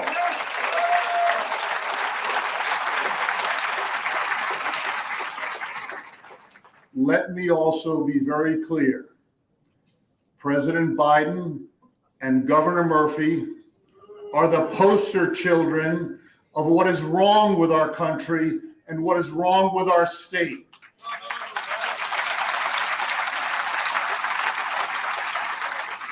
Government overreach in so many parts of our life to take away our liberties, lessen the opportunity for our children to achieve and learn and have the greatest life they can have. Rampant inflation that puts a tax on all Americans, especially lower income and middle income Americans. Loss of respect for and in America. They are the poster children, and we need to send them another message, just like we did this past November, but an even bigger, stronger message this coming November. And tonight, your job is to help Morris County decide who's going to get the line here to help in our congressional districts, our commissioners, our sheriff, and other positions. And we're going to have a tough fight in some places. We're going to have primaries. And come June, when that primary is over, each and every one of us in any contested election, we must come together and be unified and win in November. The stakes are too high. We have never had a better opportunity because it's Republicans' values, it's Republicans' philosophies, principles, and governing actions that America needs today, America misses today, the state of New Jersey needs today, all of our areas in our state and our country need it. The people know it's our values. We have to nominate the best candidates, and then make sure we help them win. Our country and our state needs it. Thank you for what you're doing, and we're going to work hard with every single one of you to make sure that we have the right people running our state and our country. God bless you, and thank you very much. Thank you, Chairman Hugen. We have a very special treat here with us. We have a student from Mendham High School who's going to sing the national anthem. Sinclair Stevens is a senior at Mendham High School. She's been an active singer in the Mars Area Honor Choir, the New Jersey All-State Choir, along with other prestigious district and national choirs. She'll be attending the College of Arts and Sciences at Bucknell University in the fall. Thank you for joining us, and if you'd please join us here to lead everybody in the Star Spangled Banner.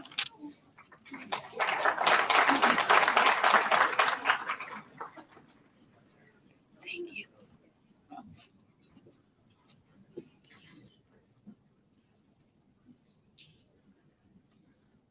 Oh, say, can you see by the dawn's early light what so proudly we hailed at the twilight's last gleaming, whose broad stripes and bright stars through the perilous fight o'er the ramparts we watched were so gallantly streaming, and the rockets' red glare, the bombs bursting in air, gave proof through the night that our flag was still there. Oh, say does that star-spangled banner yet wave o'er the land of the free and the home of the brave? Thank you so much. That was amazing. Thank you. Okay, we're going to move this program along quickly tonight. I am not going to introduce every elected official. However, if you are an elected legislator or a county officer or one of my colleagues as a county chair or a constitutional officer, please stand up so we can all give you a round of applause. Thank you. Thank you for all being here. At this time, I'm going to invite up my very, very dear friend, the former leader of our assembly and our newest Morris County Senator, John Bremmer.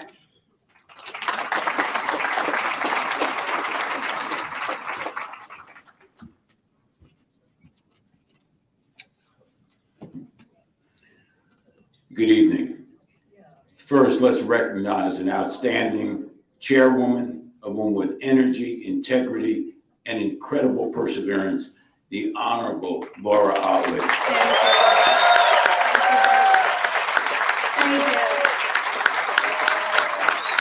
Thank you. No necessary.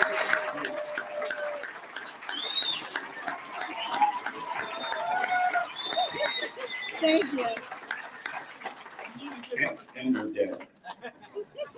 He likes to be recognized. You know, listening to the pastor from the Ukrainian church, is there any doubt there's evil still in the world? There's still evil in the world. And when you hear the Star Spangled Banner sung, it's more meaningful than ever. God bless America. God bless America.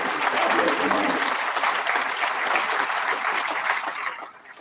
On the political front, someone once said that if your opponent is committing suicide, don't murder him. And let's be clear, because we have some important elections coming up. The Democrats are committing suicide, and the numbers show it. Remind your neighbors that there's litigation pending supported by Governor Murphy that will no longer allow your children to go to your local school. And Governor Murphy has not rejected that concept. That issue alone will turn the polls and the voting over to the Republicans. That's not all. Yesterday, in the state Senate, for the first time as long as I remember it, the state Senate, led by the Democrats, condemned Murphy's Department of Labor in their failures to deliver unemployment benefits. Even the Democrats couldn't take it anymore. That's an indication that the Murphy administration has gone too far. How about the bill that doesn't allow police at the polling stations? How about the defunding of the police? How about the left wing being controlled by Governor Murphy that is outside the center of his own party? Boo. They can no longer use Donald Trump and January 6th against the Republicans unless we allow them to use it. The most important thing we need to remember is that the Democrats are losing these elections themselves. All we have to do is prove to the public that we are a reasonable alternative. That's all we have to do in November. The struggle of the Republicans in the state of New Jersey is officially over. It is officially over. Yay! It is officially over. Yay! In conclusion, all of us together will work as hard as we can to make sure that this state resumes normalcy, adopts common sense, and follows the mission of the Republicans in our history. Good government, local government, small government, and good government. God bless America. Thank you. Thank you so much. Thank you, Senator Bremmer.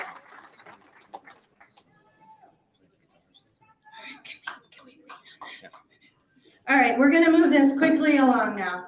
So let me just give you an overview of what's going to happen tonight. First, again, such an important night, and I think that was emphasized by our state chairman. We are going to call for nominations for the office of commissioner first.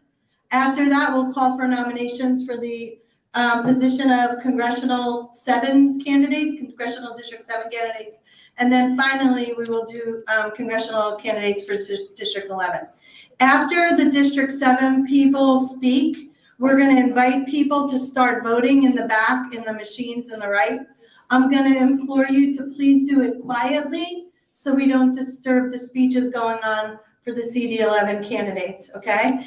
I just wanted to just say a few thank yous up here because something to this magnitude and scale doesn't happen without a lot of people helping and working together.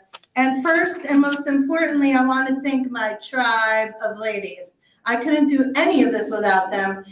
They're just ferocious in their passion to help. They're always at our office. They make it fun, and they're great and loyal friends. I'd like to thank Mayor Ashley Felice, our newest mayor in Chatham Township, and a great friend.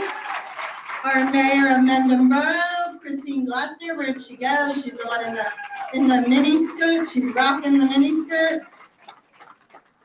I'd like to thank our Director of Volunteer Engagement, I don't know where she is, Christine Fano, who's always there, helping everybody all the time.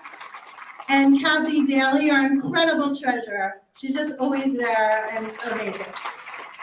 From the Morris County Republican Committee Executive Board, you know Peter King is not a touchy-feely, warm and fuzzy kind of guy, but he's absolutely the best and most loyal friend I could ever have. And I'll tell you that everything great that happens in Morris County Republican politics usually starts with an idea of his in his head in the middle of the night. So I wanted to thank him. Our counsel, Joe Bell, who's amazing. I know he's back here somewhere, and he's always there helping us with whatever legal jam is presented to us at the moment. He's just great. I already mentioned our treasurer. We have our secretary here, Lou Valori, who's going to also be doing the timekeeping. The nomination speeches, he's going to keep to 1 minute, and the acceptance speeches to 3. So he'll be, in addition with Ashley Felice, monitoring that process. Our Sergeant of Arms, Conrad Pepperman, going to be here tonight. He's in Orlando. And our newest member, Ace Gallagher from Hanover, who's going to be recharging the Teenage Republicans. And our newest member of the team, our executive director, I think you guys have all met him, Anthony DeSpirito. He's somewhere, I haven't seen him in a while, but he's been working hard all week.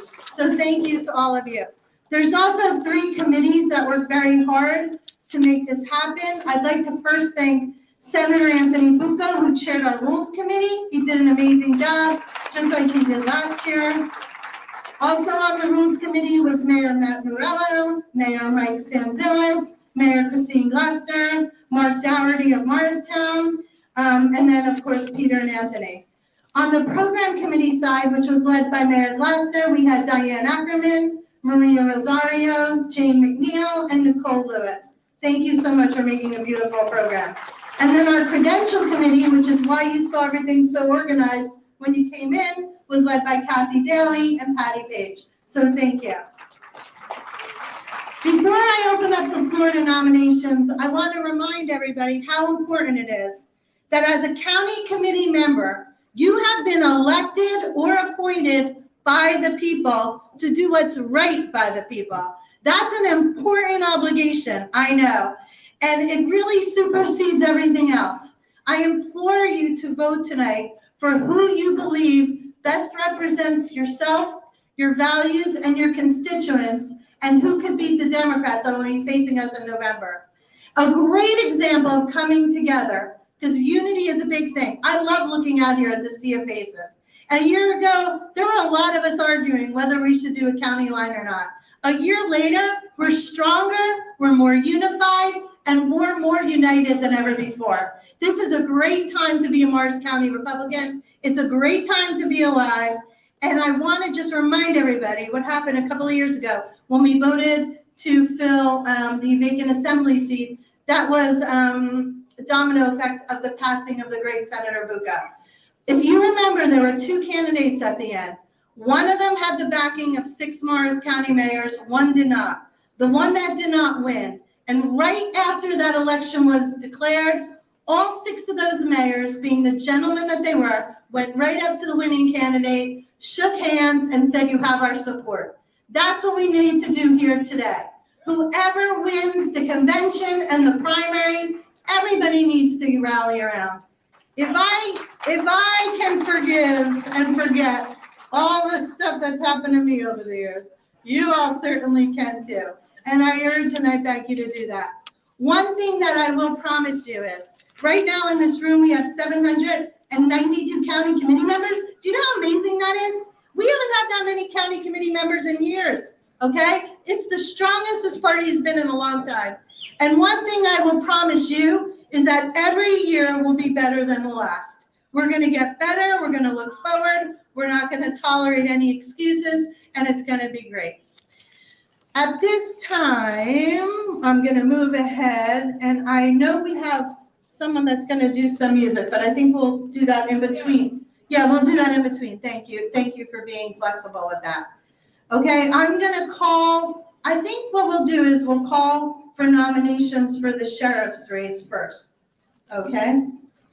Do I have a nomination for sheriff? Senator Bucca. Thank you. Please welcome.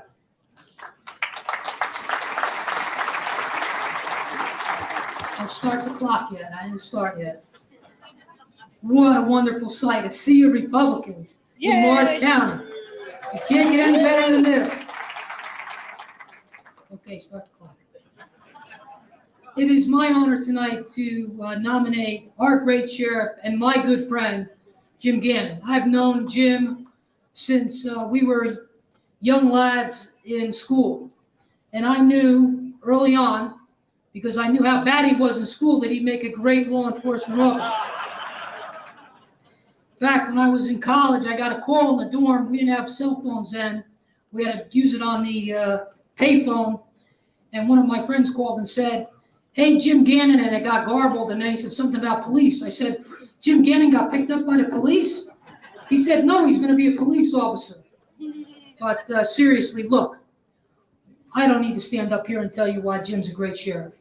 You've seen it. Hope One, protecting our synagogues, protecting our school children, all the programs that have arisen out of Hope One, all the people that he's helped. We want a sheriff that is forward-thinking, that is ahead of the curve, and that's exactly what we have in Jim Gannon.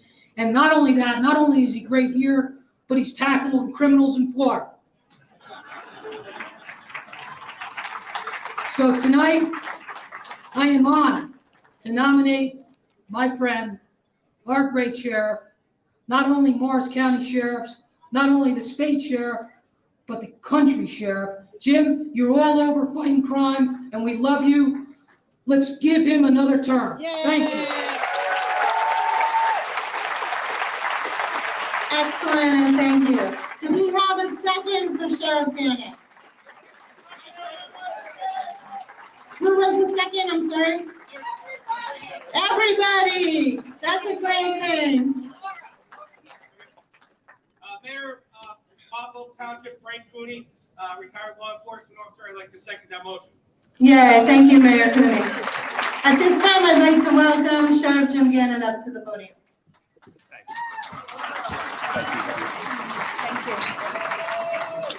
How you doing? Good evening. What a great sight out here. It's great to see everyone. First order of business, I'd like to thank all of you for being here.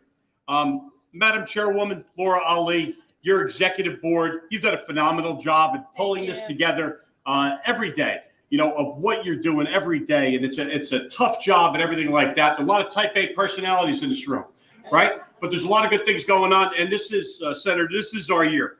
I agree. I appreciate the support and endorsement from all of you as the sheriff. Senator Anthony Bucco, I can't say enough about you. The only thing I can say is I know your father's looking down on you right now, and he's so damn proud of you, because I know we all are. So thank you. Also, Mayor Frank Cooney, a fellow cop, and we've known each other a long time, and I'm very appreciative of the endorsement and the support of all the group. I could sit up here and talk about what we did. Hope One, as you heard, a lot of good things going on there. The jail, we're obviously have the Sussex County inmates. We're making some money, variable costs, fixed costs, all those types of business things, right? So a lot of good things going on. The COVID response, strengthening community bonds. We are spending a lot of time in the Ukrainian community right now across the street at St. John the Baptist, obviously, and all 350 houses of worship in Morris County, my patrol division provides security. I'm very honored to work alongside the finest and boldest police officers in the land.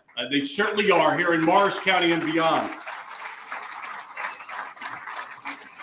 I will continue to protect all of you and protect the budget of Morris County. God bless you. Thank you. Let's get on with it. Yay, thank you, Thank you to the most wonderful sheriff of the United States of America. Thank you. Now we'll open up the floor for nominations for commissioner. Do I have a nomination? Okay, let's see. Hold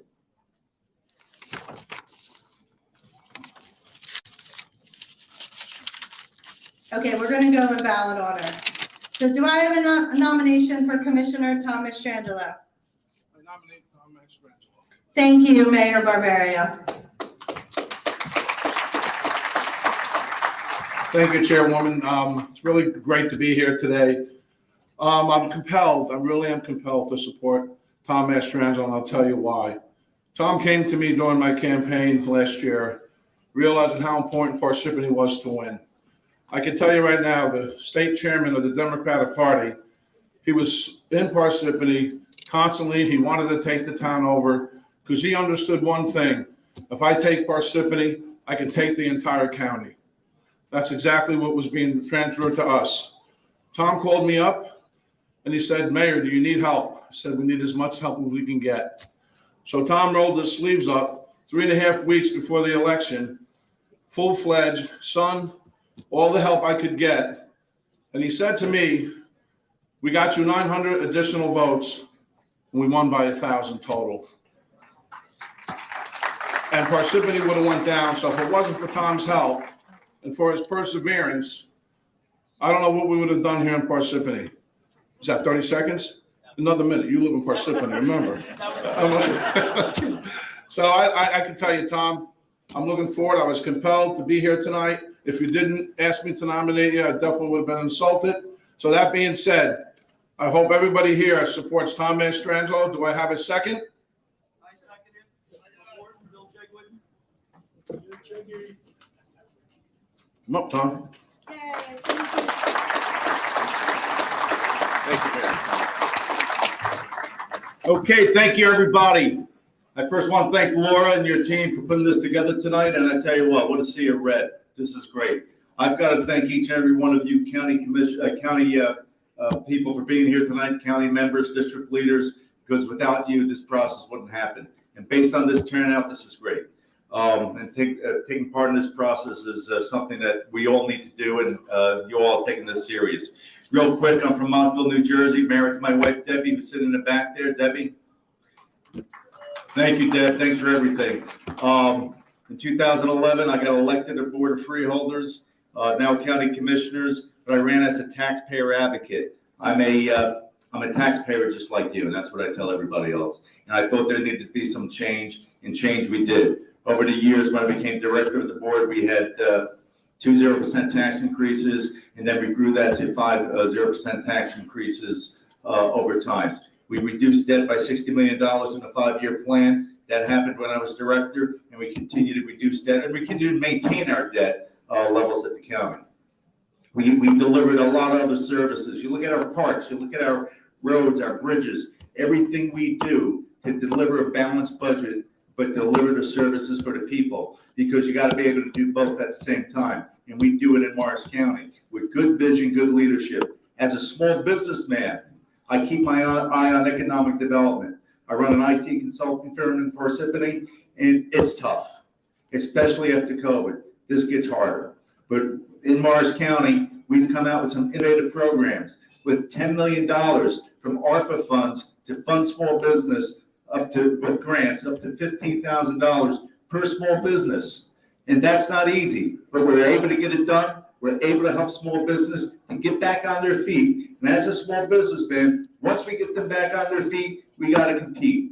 But these policies, these things that we accomplish is what we need for strong leadership, strong results, and we need to stand with strong leadership against the Democrats who are going to be coming after us in the fall. They woke up after this governor's race. You want your strongest, you want your most diligent, and you want your result-oriented people to run against the Democrats and win. Doug and I have been able to do that. With Melissa, we'll be able to do it more. And I believe we will be successful. We've been endorsed by 22 mayors, elected officials all over this county for a job well done. And this is about keeping those policies from the governor, from Joe Biden, out of this county and keeping this county red. I look forward to working with you all. I humbly ask for your support. And I thank you for being here tonight. Thank you. Do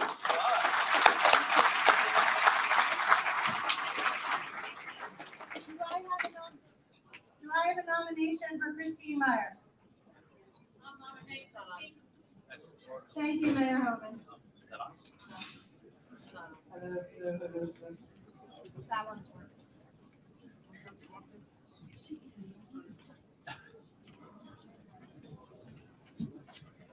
When Christine Myers served previously as the Morris County Commissioner, she spearheaded the initiative to create a strategic plan for the county. The plan focused on health and human services, public safety, quality of life, economic development, and infrastructure. She formed a steering committee comprised of thought leaders from the private, public, and not-for-profit sector. There were focus groups held with members of the public in various business disciplines. The strategic plan was to be a roadmap for the county for years to come. She wants to complete that plan. Recognizing her commitment to small business and economic growth, Christine was tapped for an appointment to the Office of Advisory for the SBA. The wealth of knowledge Christine has learned from that experience, coupled with her previous corporate experience and having previously served on the Board of Commissioners, Christine is the perfect candidate to represent our county, and I am honored to place into nomination Christine Myers for Morris County Commissioner. Do I hear a second?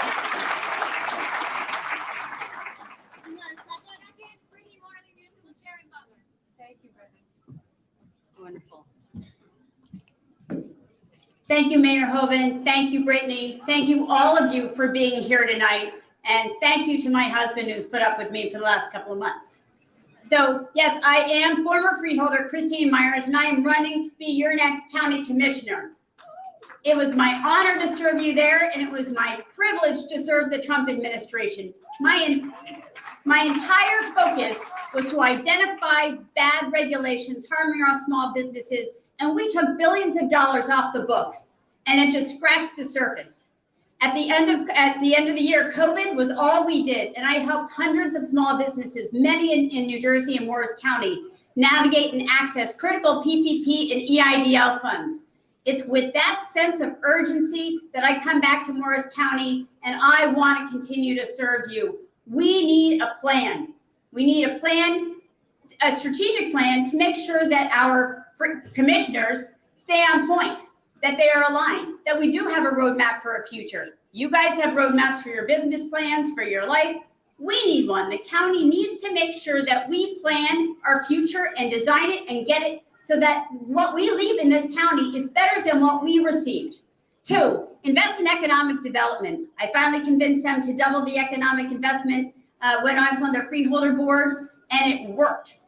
Lower taxes and achieving a fine quality of life is entirely dependent on our economic strength. We need to bring back our Main Street businesses. We need to get more corporate businesses here. We need to diversify who is housed here so we have a strong and resilient economic base. 3, safety. It's something we talked about years ago on the strategic plan. Specifically right now, cybersecurity, cyber attacks, and the migrants that might be coming to our town. We need to get to Trenton to tell us what in heck is going on and what's going to come into our town. 4, preservation and our bucolic way of life. Also, our infrastructure. We are great at roads and bridges and building buildings. But the one thing that we have forgot is our human infrastructure, the 1,700 employees that work for us and deliver these services.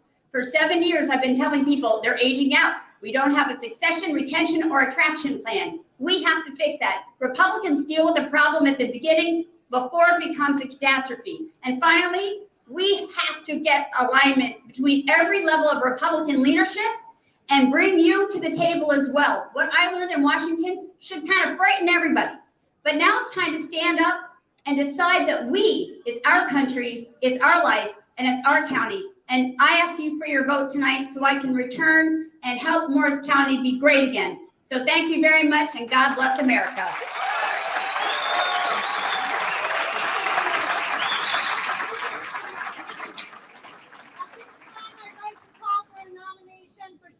Nybart. Former Assemblyman Dick Kano will do the nomination.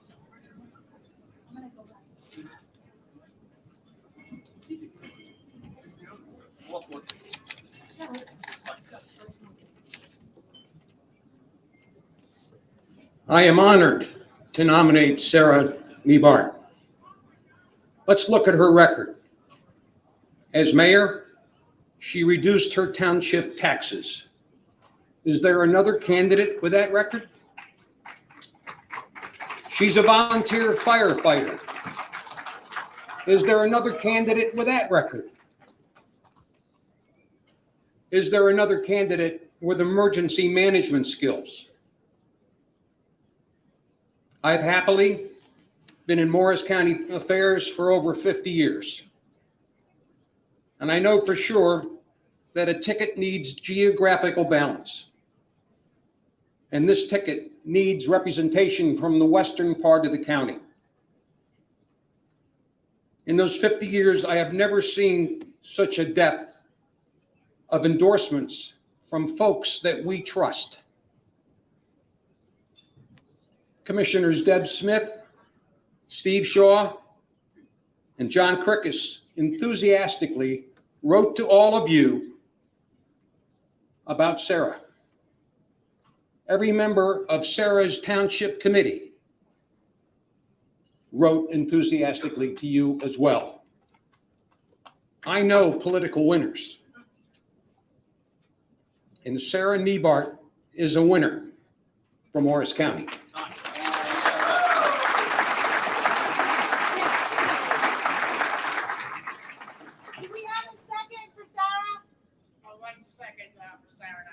Thank you, Nick. At this time, we'd like to welcome Sarah up to the stage.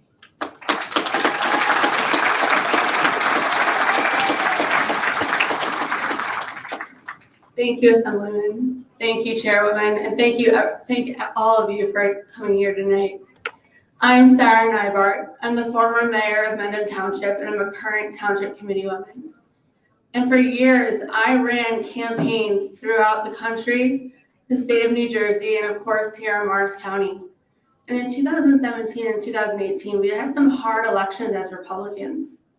And so afterwards, myself and my polling director dug into the data, and we saw what all of us can probably agree, is that the number one issue in New Jersey is taxes, specifically property taxes. But unfortunately, if you look deeper, no one believes that their taxes could actually be lower. So after those elections, I founded an organization specifically directed in educating residents on the growing problems of property taxes in New Jersey.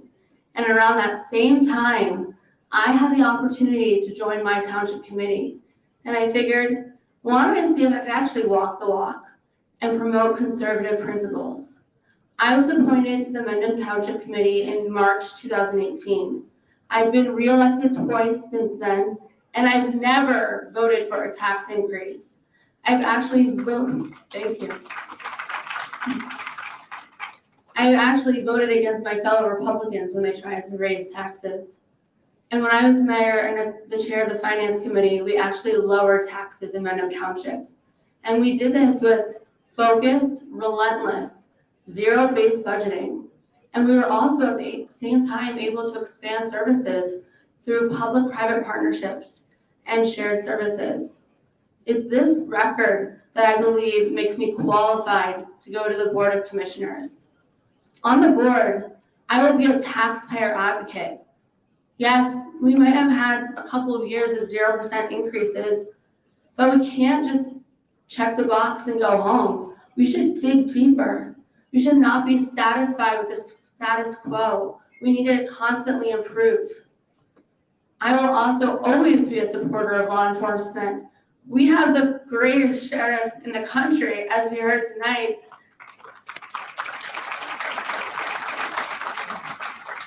And we also have great law enforcement departments in our municipalities. We need to make sure that they feel supported on every level of government, especially in this political climate. Also, we need to promote volunteerism. Volunteerism is at a national low. I am a volunteer firefighter, and our communities need volunteers.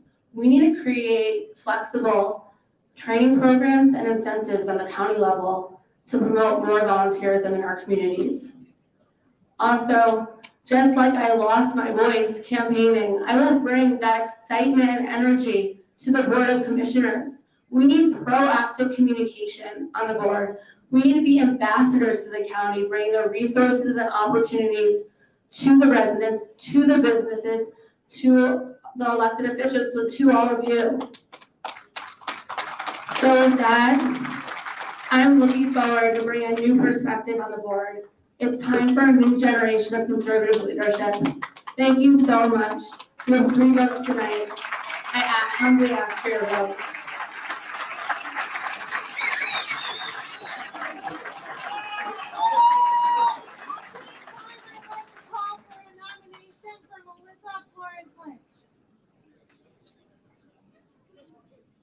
Kathy?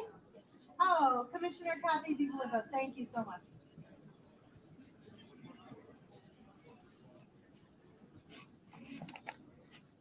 Good evening. What an incredible crowd. This is exciting. For the past 9 years, it's been my honor to serve the people of Morris County, first as a freeholder, then as a county commissioner, although we sometimes slip and still call ourselves freeholders. I'm proud of what we've accomplished together, and I'm grateful for the support I received and the friendships that I've made. Tonight, I'm honored to be here to nominate for county commissioner another proven leader and a fiscal conservative, my friend, Mayor Melissa Florence Lynch. Like me, Melissa knows local government. She has been a deputy mayor and a mayor for 6 out of the 12 years that she has served in her township, which is Pequannock. Melissa is an active member of the Republican Club, locally and at the county level. She's also very active in the community, volunteering for the Deborah Hospital Foundation, the Rotary Club, the Chamber of Commerce, and the Suburban Women's Club, to name a few. Melissa Florence Lynch proves track record as a fiscal conservative, and her commitment to the community makes her the kind of leader we need in Morris County.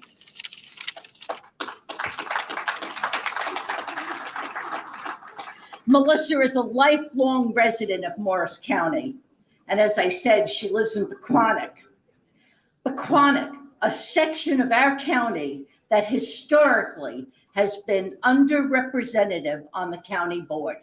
We have a chance to change that. I'm proud that Melissa is taking my place alongside with Doug Cabana and Tom Mastrangelo. And I urge you to join me in voting for Melissa Florence Lynch for County Commissioner.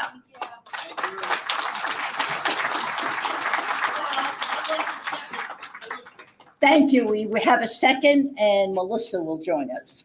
Thank you.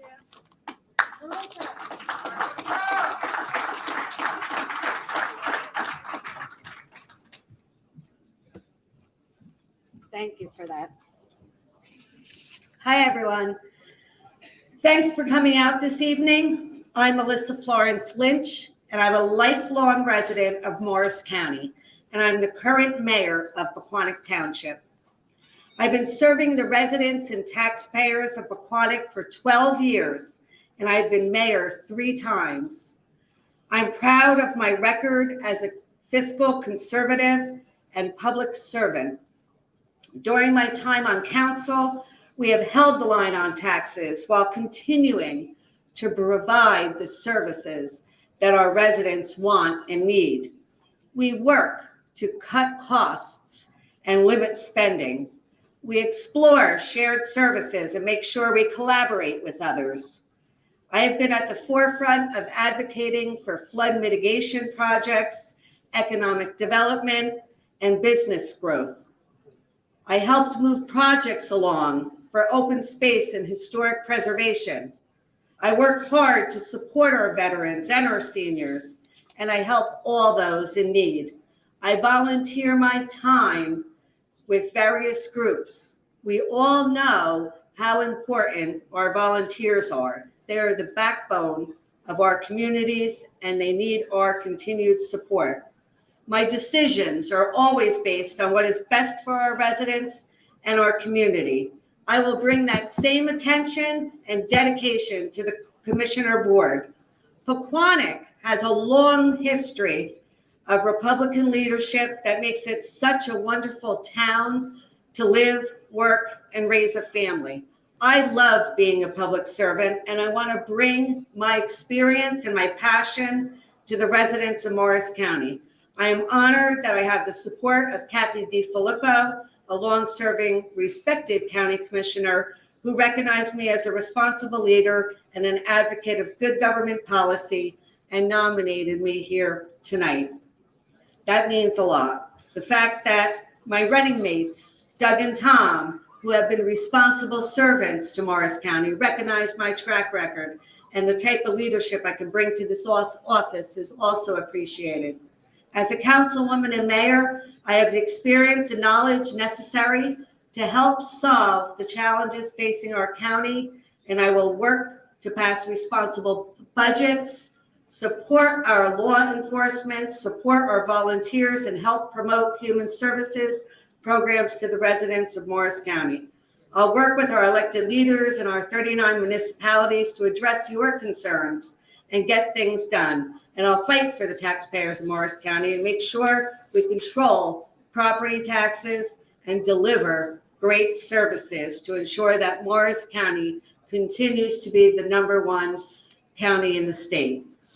If you believe that experience and proven leadership is important, if you agree a proven record of fighting taxes and controlling spending matters, then I ask you to support me and allow me to bring my experience and my record of community service and integrity to the board. So thank you.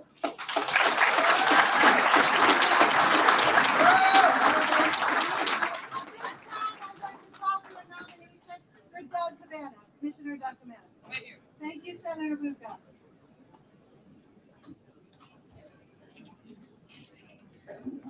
Thank you, Chairwoman. Tonight, I am honored to nominate Doug Cabana for another term on the Morris County Board of Commissioners. Now, full disclosure, Doug is my brother-in-law, but I'm not here because my wife told me I had to be. I'm here because just like you, I've known Doug for a long time, and I know Doug to be smart and articulate and a fierce fighter for our party. I also know that Doug has served on virtually every committee at the county level. He served at the Association of Counties and brought his education and his knowledge and his love for Morris County down there. And I can tell you that when I'm in Trenton, and we're talking about Morris County issues, the folks in Trenton recognize Doug Cabana.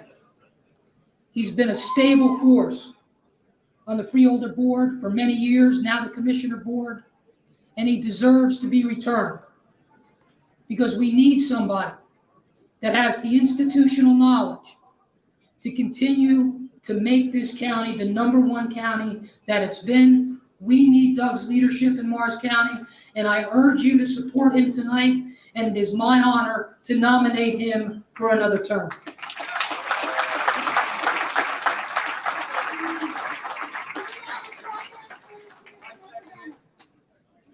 Mayor Chapman, from Morris Catholic.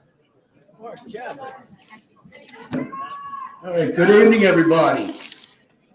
Like Laura said, it's great to stand up here and see the sea of Republicans because we should give ourselves a hand because this is a great turnout. And I thank Tony for what he said. I didn't even know I was all that good, but I've been around and I've been the institutional knowledge. I thank Cheggy and all the other mayors who have pledged their support for me and my ticket. I love representing Morris County. I love to represent all 475 square miles of it. I've done my best to work with every town, show interest in your towns, work with officials to gain your trust. And I value the relationships that we have established over these years. Because the quality of life in Morris County is second to none in the state of New Jersey. After all, why are all these folks moving here? But what we need to be worried about is these folks that are moving here, that are adopting and accepting the principles that are destroying the fabric of our country and our state. We need to show the Republican leadership that has been for more than 100 years the reason that Morris County is the way it is, the way it's run on our county level and our towns. We can do that if we continue to elect strong Republicans. This election is about the fight for the future of Morris County, to preserve the quality of life that we have preserved here for so long. We can all leave. We don't have to stay, but we stay here because of what we have. Let's keep it that way with putting together the ticket that will fight the Democrats in the fall. Those of us who have walked the walk and talked the talk will do it again. And I ask humbly for your support to return me to serve you as one of your commissioners this fall. Thank you.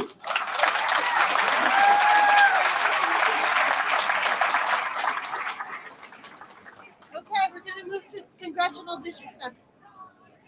Ashley, can you shut that computer off? Keep showing Toby.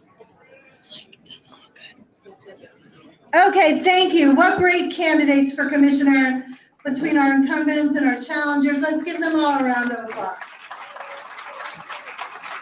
We are really super lucky to have all of them step up to the plate here. So we're going to move quickly now to Congressional District 7. We have 4 candidates. We're going to again go in ballot order. Our first candidate is John Eisen. Do I hear a nomination for John Eisen? Yes, great. Thank you. Please come up.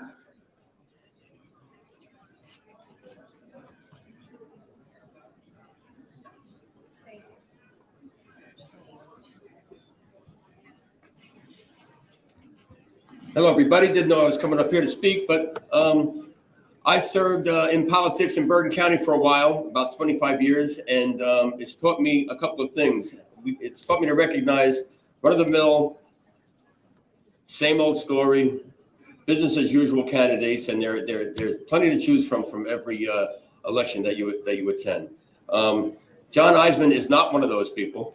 John Eisen has been working very, very hard. I've watched him and his staff work tirelessly to gain people's trust, to gain people's interest, and I'm convinced that he can take those talents to Washington and represent us properly in Washington.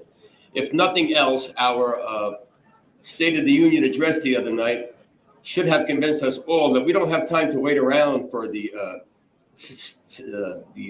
status quo, so to speak, to solve all of our problems. So I would ask everyone, all of my fellow committee members, to join me in supporting John Eisen tonight. Is there a second? I can't see. Yes. Okay, great. Thank you. Thank you.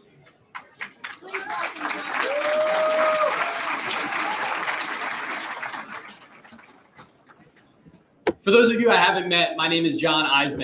I was born, raised, and live right here in Long Valley. I started my career on Wall Street.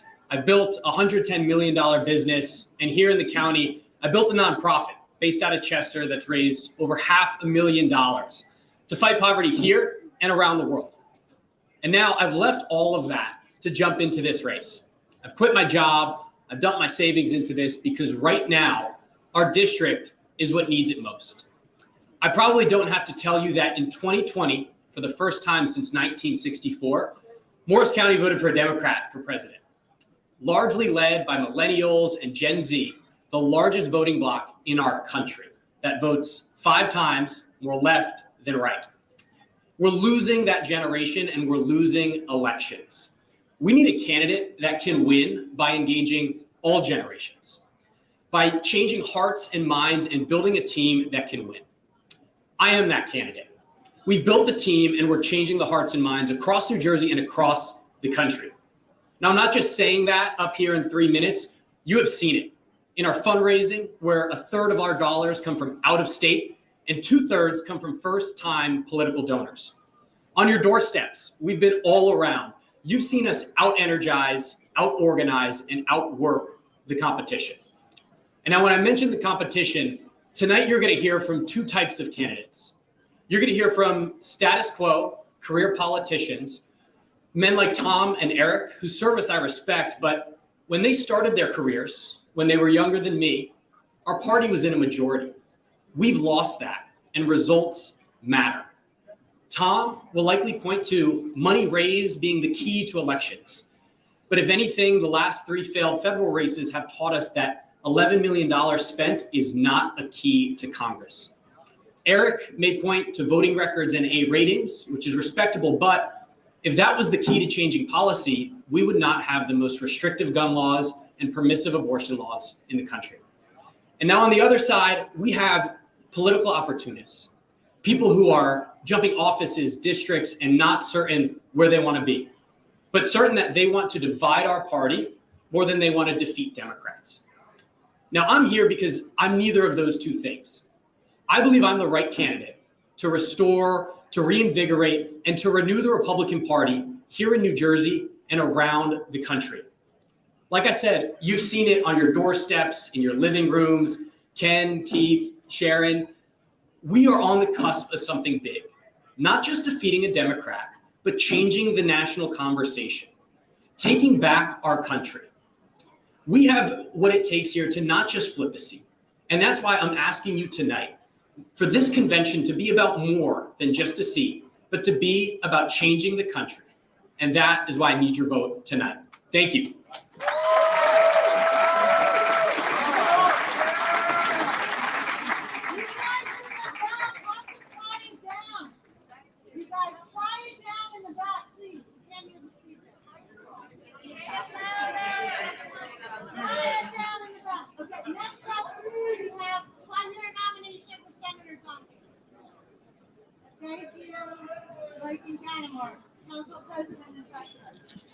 Thank you very much, Chairwoman.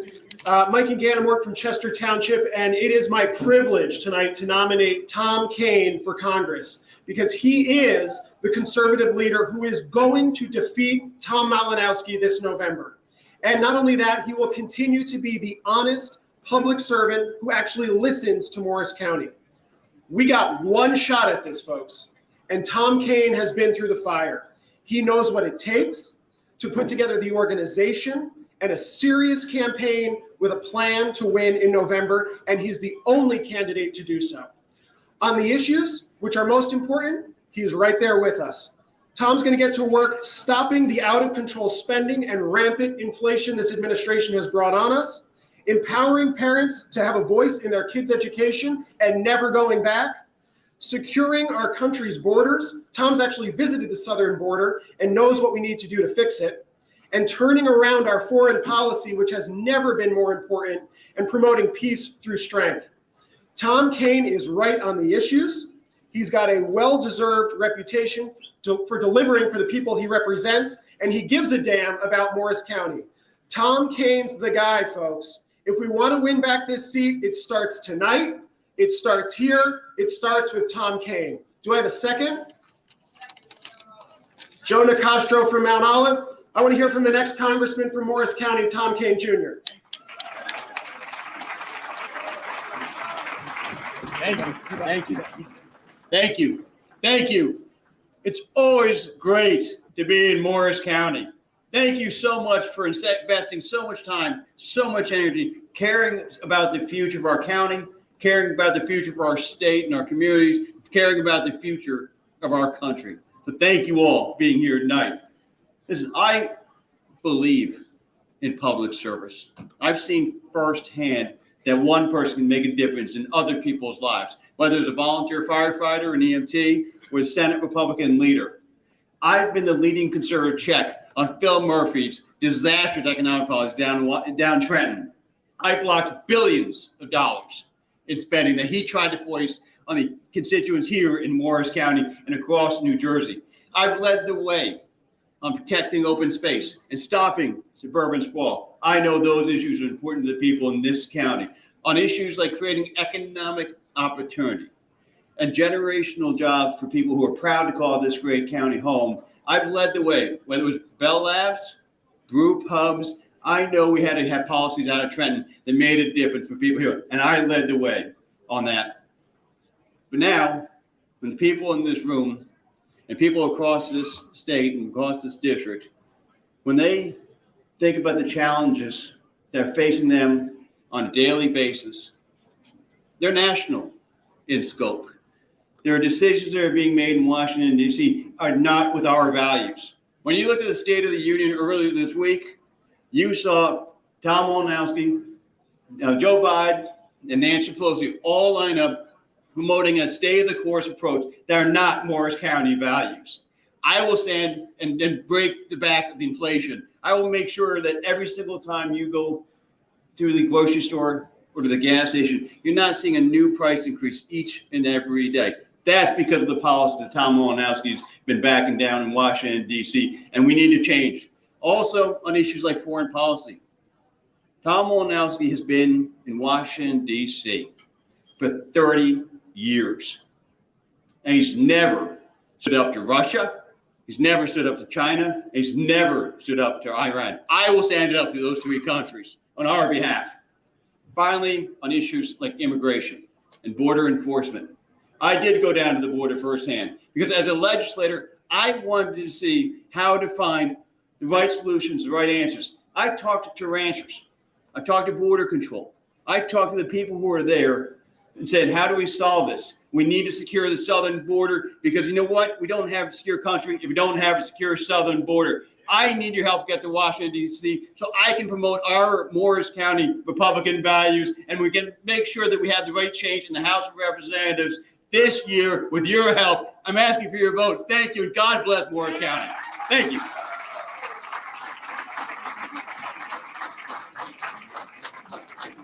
Thank you, Senator Kane. Next up, do I have a nomination for Phil Rizzo? Thank you so much, Mayor Chegwin from Morris Catholic. 1 minute. 1 minute. I'm going to tell you the same thing that Elizabeth Taylor told her 8th husband.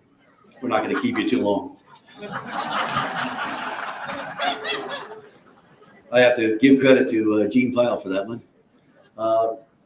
You know, I wasn't for the line, as many of you know, but if we're going to have a line, I certainly want Phil Rizzo on that line. When I met Phil, he's so enthusiastic. He's a true conservative.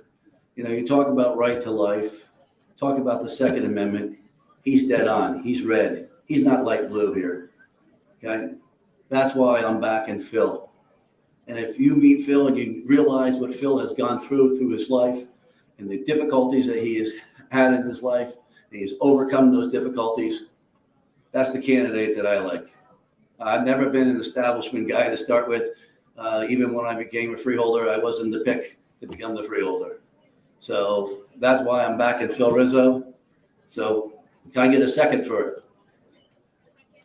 I have a second right here. Phil Rizzo.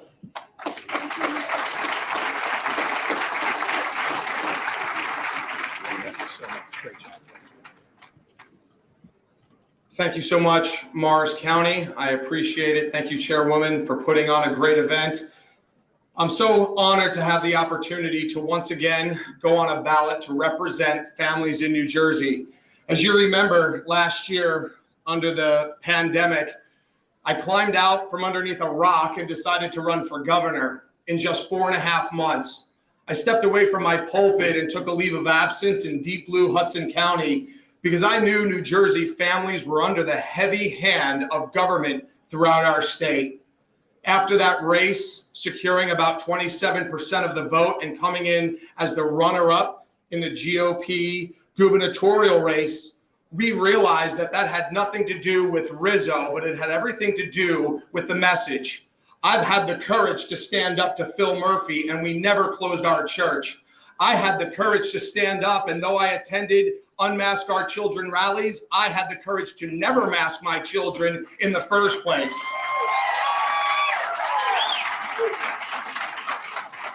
I have gone to school board meetings around the state We put on an effort like the state and the political world has never seen before. At 4 years old, I lost my arm in a home accident. Everything in my life has been a fight. Everything has had to be overcome.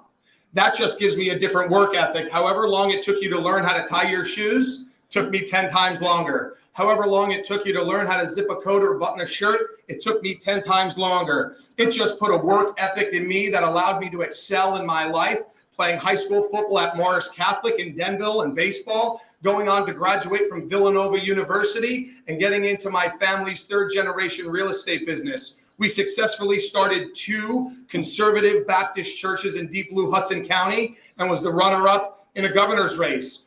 The things that we are told we cannot do are the things that we are going to do. The radical left is looking to take over our country, and the mushy middle is just not getting it done. We need somebody who is willing to stand up, who will never bow the knee, who will never compromise, and never submit to pressure, regardless of how big it is, because I'm not doing this for me. I'm doing this for all of you. That was my message during the governor's race, and you know what? People believe me. I am honored to have the opportunity once again to enter a ballot, not only to go into June, but to go into November and take out Tom Malinowski. This is a red district, CD7. Tom Malinowski has no business being there. Obviously, 2018, you have that pendulum swing at the Trump midterm. He held. Why?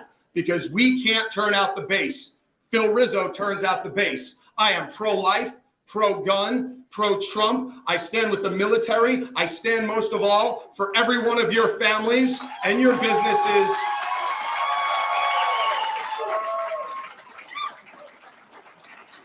And to quote Congressman Madison Cawthorn, who just endorsed me this Tuesday, New Jersey, send me Phil Rizzo.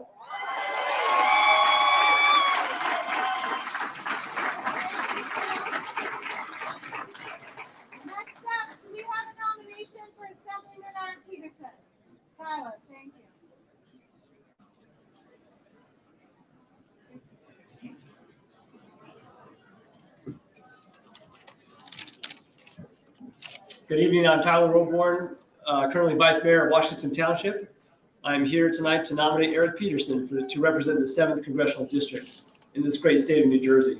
I've known Eric for many years now and have seen him represent the 23rd Legislative District in the Assembly with honor and respect. Eric is a devoted husband and father of 4. He's a man of faith and principles which he has fought to protect and promote in Trenton for the last 12 years while in the Assembly. Eric is a man of the people. Like many of us, he works every day to provide a livelihood for his family. And while in office, he has gained a solid track record when it comes to advocating and voting on conservative issues. He is the type of candidate that will give it his all to win this race and then continue to be stalwart and true down in Washington. Mrs. Chairwoman, I would like to nominate Eric Peterson for Congress. Do I have a second? Thank you. Eric?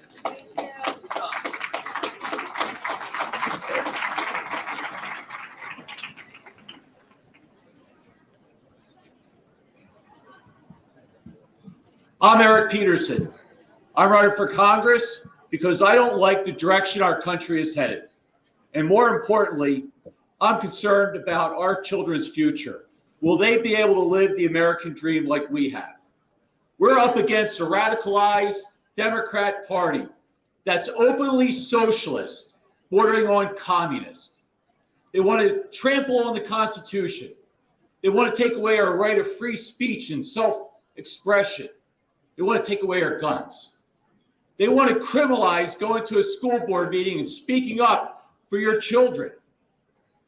Our parents and our grandparents, they fought wars. They fought communism so that we could live free, so we could live the American dream, so that we could have boundless opportunities in our life. It's now our turn to fight for our kids so that they can still have the same freedom, the same boundless opportunities that we had. My father was a World War II paratrooper, and he taught me 2 things. He said, Eric, Never pick a fight, but if somebody picks a fight with you, you make sure you finish it. And the second was, the only way to deal with a bully is to punch him in the nose. Ladies and gentlemen, we did not pick this fight. The Democrats did. You send me to Washington, D.C., and I will finish it because freedom matters. Freedom matters. Our shared Republican values. I'll fight for our shared Republican values. I'll fight for freedom. I'll fight for the Constitution, and I'll fight for our kids' future. As you've seen me down in Trenton, I do fight. I do stand up. I'm willing to take a punch. I'm willing to throw a punch, and if I have to, I'll punch him in the nose. You send me to Washington, D.C., I will be for a secure border. You break into our country, we're sending you back where you came from. You're never coming back in. I'm for energy independence because when we have energy independence, we have peace and prosperity. When we have peace and prosperity, the world has peace and prosperity. You can see what happened when we have energy dependence again, the Ukraine. I'm for a balanced budget amendment because when we balance our budget, we don't have to borrow from our kids' future. Because when we borrow from our kids' future to balance our budget, that's just wrong. I believe that we are America first. We need to bring our jobs back from China. We're too dependent on China. When we're dependent on China for our medicine, when we're dependent on China for all our products, we lose our security and soon we'll lose our freedom. Send me to Washington, D.C. I will stand up for the Constitution. I will stand up for freedom. I will stand up for our kids. I will stand up for our shared Republican values. I will stand up for freedom. I will stand up for freedom. May God bless you. May God bless the United States. May freedom reign in the United States forever. Thank you.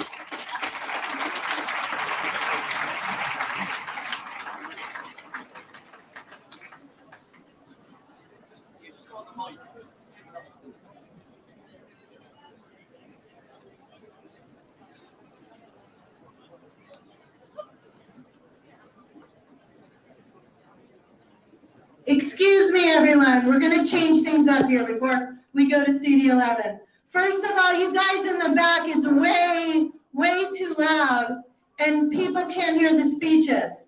So if you want to chit-chat with the bar, there's a bar out there. Please move to the hall, and you can chit-chat, do whatever you want, okay?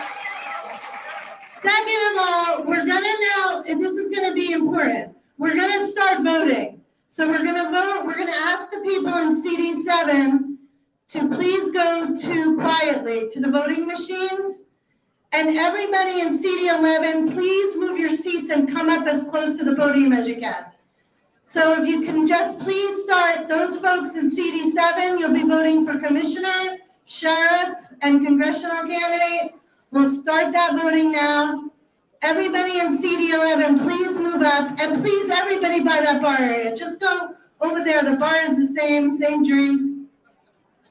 You'll have a great time out there. Talk to Uncle Giuseppe, the singer. Okay. I'll give you a couple of seconds. Mayor Morello, your badge is up here, and your VIP seating, if you would like it. Okay, first up for CD11, are you guys gonna move up?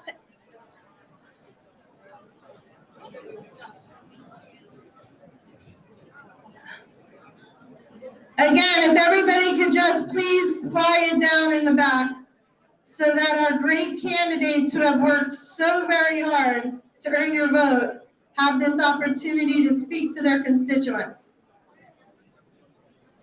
All right, I'm going to call for a nomination for CD11 for Larry Kasha.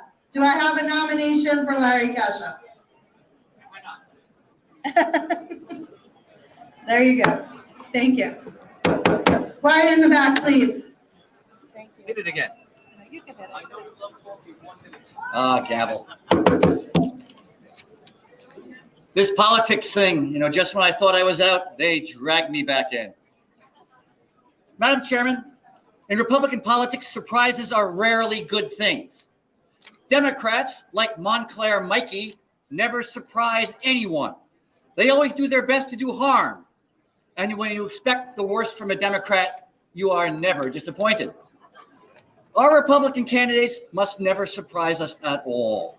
We need someone who won't grow in office to curry favor from the Star Ledger. One who stays principled. One who won't start acting like a Democrat. I trust Larry Kasha never to surprise us. He won't vote to increase taxes. He won't vote to bloat spending. He won't vote to bury our kids under a mountain of debt. He won't support profoundly un-American philosophies like CRT. He won't support open borders. He won't suddenly go soft on crime and undermine the police. He's willing to develop American energy resources so we're not held hostage by foreign tyrants. He won't recklessly send my soldier sons off into foreign wars or deprive them of the weapons they need when they put their lives on the line fighting for freedom. I've known Larry Kasha for 173 years. I saw him present land use cases to the boards I represented. 10 seconds. He sacrificed his time and energy in local office. He served the party for decades, and because he passionately believes that the Republican Party is the last best hope for the principles upon which this country was founded. Larry will put service over self, party over ambition. He comes here tonight seeking your support, but he won't put the party through an expensive primary because we can't afford to spend a dime attacking each other. We have to spend every dime attacking the Democrats. Larry Kasha stands out among his candidates, and I'm proud to put his name into nomination. Do I have an overtime second?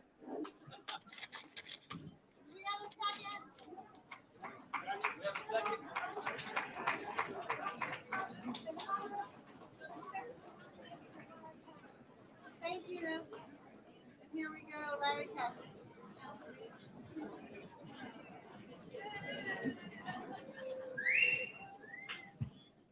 I was out of law school for about a month, and then suddenly I had a toothache.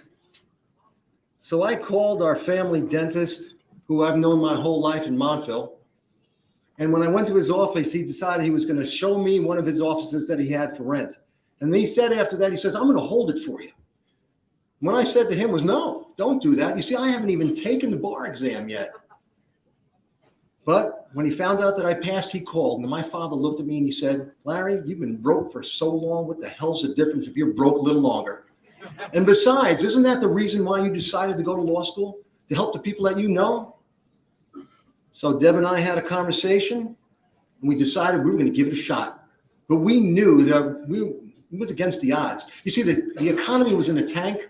I was 26 years old. We had no plan B. But I knew with hard work, long hours, tenacity, perseverance, a good reputation, and good old Morris County grit, I could do it. You see, I had to. Well, a couple of years later, Deb decided she was going to join the firm, and we've lived the American dream. But that American dream is now fading, and I can't let that happen. So Deb and I had another conversation, and I'm running for Congress. But this time I know that we can beat Mikey Sherrill, because with grit, determination, and experience, I'm going to beat Mikey Sherrill. You see, Mikey Sherrill's America, open borders, crime on the streets, inflation like you can't believe, parents have no rights, and her woke cancel culture is canceling our ability for free speech. Our America, we know we need to secure the border. We know that we need to support our police. We have to become an oil exporting nation once again, so that our prices of fuel get lower, products get lower, but more importantly, we don't send American oil dollars into Putin's pocket. And parents decide when their kids are wearing masks, when they're getting injected, and what they're learning in school, because no child should be told that they're an inherent racist purely by the color of their skin. And parents who tell that to other people in crowded places are not terrorists, because we believe in free speech. And we know that no American gets left behind in Afghanistan. Showing that we're weak. You see, what we need is someone who can go toe-to-toe with Mikey Sherrill, bring our America down to Washington to ensure that our America is the America that's inherited by future generations. Now, I humbly say to you that I'm that person, and I ask for your support, because I know with your help we are going to be able to overcome the odds this time, and we're going to beat Mikey Sherrill because we have to. Thank you.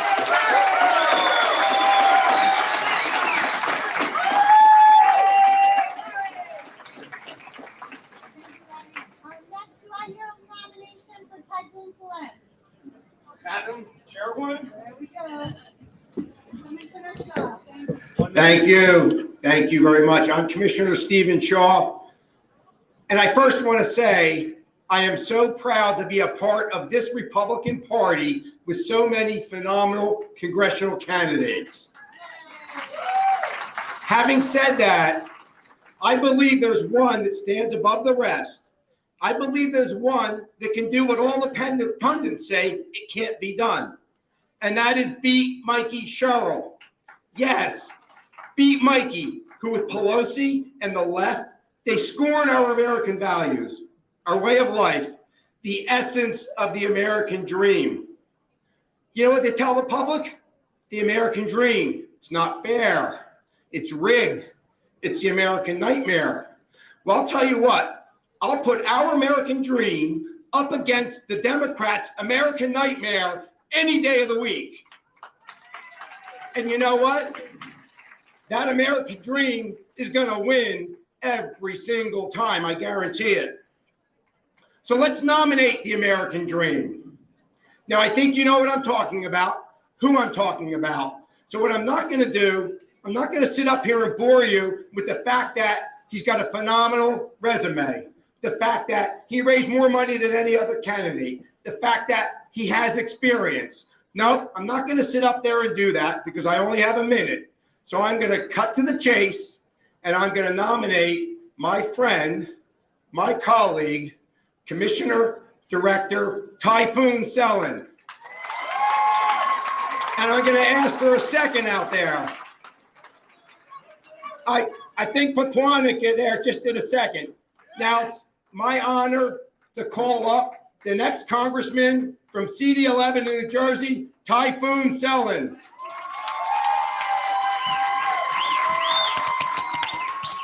Okay. Thank you. Now, I had a dream last night. I was entering in this room. There was only 2 people. I said, what's going on? The convention is supposed to be here.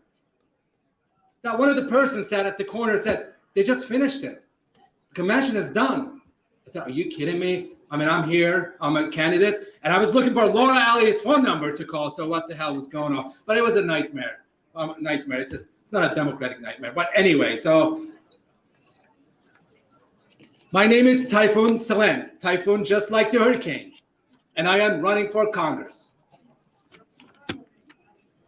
Many of you know my story. I came to this wonderful country as a young immigrant from Turkey with big dreams, little money, and even less English. I settled in Morris County, which provided my family the very best, great neighborhoods, great schools, and great people. I went on to become an architect, accountant, earned my MBA, while becoming a business executive, managing hundreds of millions of dollars of budgets, and today focused on training the workforce of tomorrow. I have truly been blessed to live the American dream. I love this country. Here in Morris County, I found my permanent home. My wife, Tulin, and I raised our daughter here, who's now studying at the University of Miami. I'm the former mayor of Chatham Township, and I am proud to currently serve Morris County residents on the best county commission in the state as your commissioner director. In my time in public service, I've built a proven conservative record, never once raising property taxes across 4 straight budgets. Let me tell you what, the 5th is on the way. My story, my family's story is a larger part of an American story. But my campaign for Congress It's not about my family. It's not about my story. It's about yours. All one has to do today is to watch the news and see the implosion of American exceptionalism before our very eyes. Scary, isn't it? It was only a few years ago we had a real president who understood the struggles of everyday Americans and fought the enact policies that will create rising tide of opportunity for everyone, regardless of income or skin color. America was back on track. It was. And only in a short period of time, life has changed for all of us. Jimmy Carter-like inflation is now running rampant.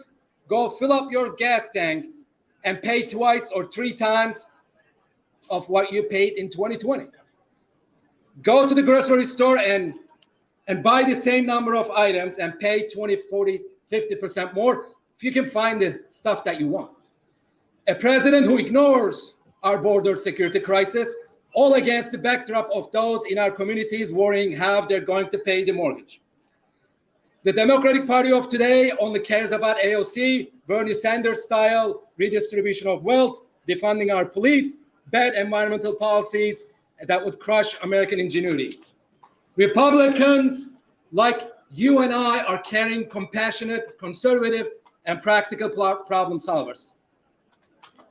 Democrats are scared Republicans like me. They don't have a playbook for a Republican immigrant.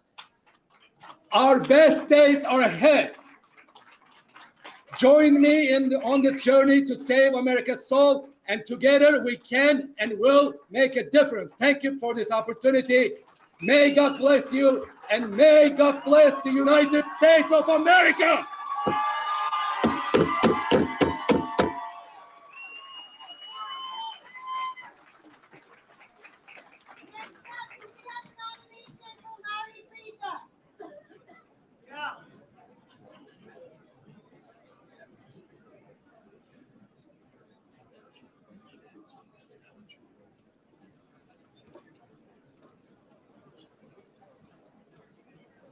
I'd like to nominate Larry Frisia. I think he's a great candidate. I think he has a lot of spunk. He loves the American dream, and he does, just amazing things in his law practice, and he's accomplished a lot in his career, and I think he'd be a great candidate. So I'd like to nominate Larry Frisia. Can I have a second? Okay. Thank you. Thanks. Larry, come on up.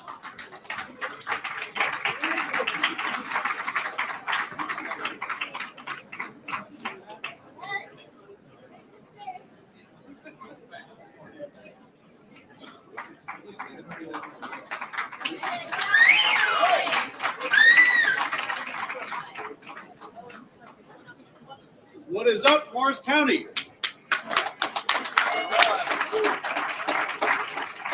I'm Larry Frisia, and I'm here tonight because I can beat Mikey Sherrill in November. In recent years, too many Americans have gotten woke. Not me, I woke up. I come from humble beginnings. My dad grew up in a working class neighborhood in Bayonne. My mother is a Cuban refugee. My mom's biggest regret is that the people of Cuba didn't stand up and fight hard enough against communism. In the twilight of my life, a life that began in this district and will almost certainly end in this district, I will have no such regret, because I stand here today to fight for America, to fight for its borders, to fight for its values, and most importantly, to fight for its Constitution.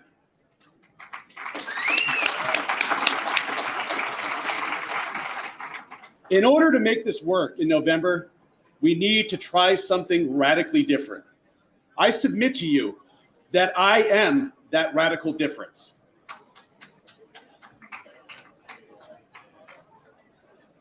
I hope I demonstrated to the members of this audience during this campaign that I'm a man of substance. Sure, I'm a showman, but I'm also a man of substance. I think that'll serve me well if I get the honor of representing everyone in this room in Washington next year. Keep this in mind. We are all Americans. Your vote is just your vote. No one in this room should be beholden to anyone else when they go into that ballot box tonight. That would be antithetical to the project that is the United States of America. So why don't we do this? Why don't we wake up Morris County? Why don't we wake up the 11th district? And why don't we win in November?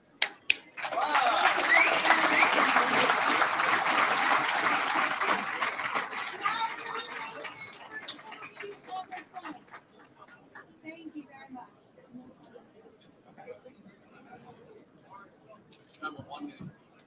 Don't start, Arby. Good evening. My name is Mark McManus. I'm an honorary discharged Marine Corps veteran. Thanks. Yo, what's up? And a member of the Morris Republican Party. It is my great honor to place into nomination the name Toby Anderson to represent the Republican Party for Congress in 11th District. I met Toby Anderson at the Morris Township GOP holiday party. Afterwards, we went to a local diner and spoke for several hours. Toby is running for the right reasons. He's a bedrock conservative who's worried about the future. Can you guys quiet down in the back, please? All right, yeah, let's go. Thank you. He's a bedrock conservative who's worried about the future of his children growing up less safe and less free. When I came home that night, I read Toby's bio.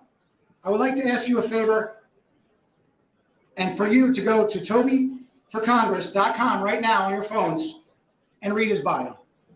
No one in this race has a story to tell like Toby. Our job tonight is to represent our community in which we live and to nominate the best candidate to beat Mikey Sherrill. We should not nominate someone just because they are our friends or a person that we've known the longest.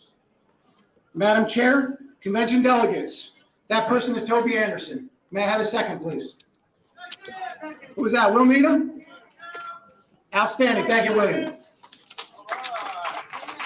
God bless America.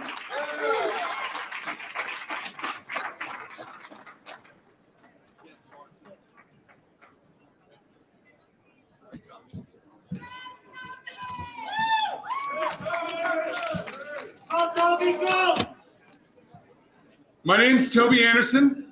Good evening. I'm running to be your next congressman in District 11. I'm running because mute Mikey Sherrill has been silent on every single issue that matters to us. She's been derelict in her duties. I'm here because I, like the rest of you, have endured 2 years of pandemic martial law with my family and the rest of America. And we're sick of it.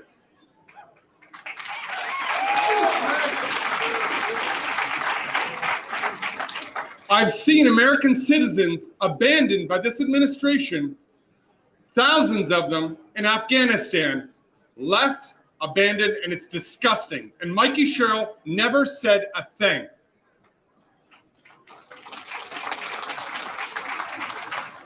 I'm a 3-tour Iraq War vet.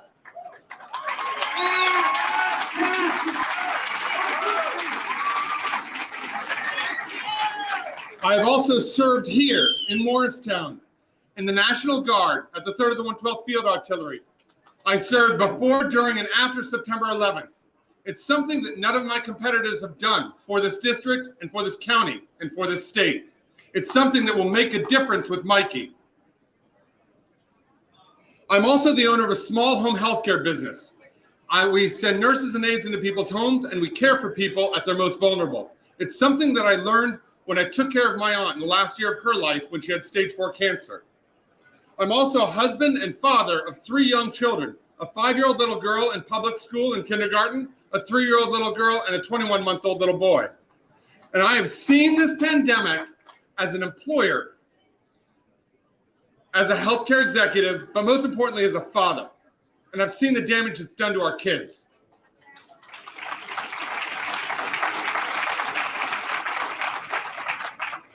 I'm running to restore our freedom, to restore our borders, to restore our military, but ultimately to restore our republic to its constitutional foundations. As we have seen in our schools and in Canada and now in the Ukraine, when leftists reign in America, tyranny reigns at home and abroad.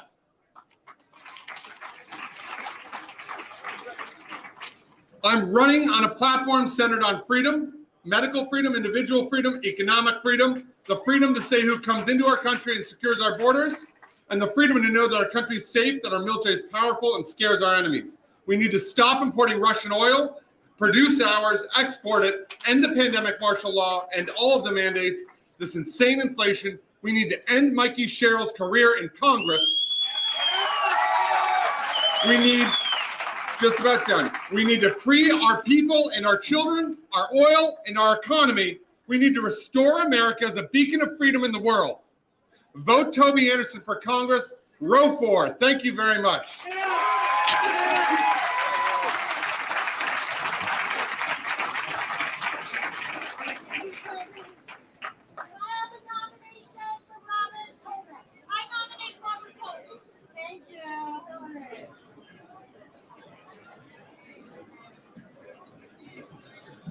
Good evening. I'm Hillary Brochel. Some of you may recall I was a candidate for Congress.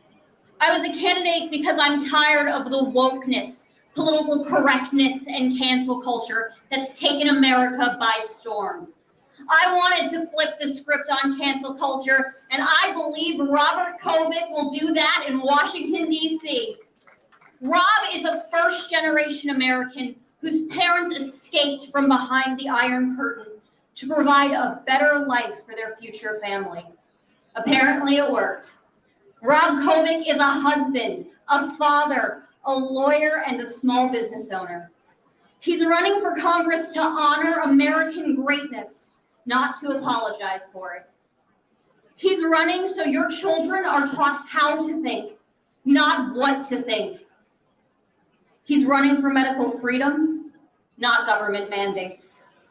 Most importantly, voters, in Congress, Robert Kovic will defend the rights of the individual and always honor our Constitution.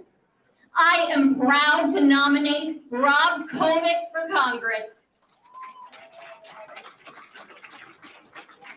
Any seconds?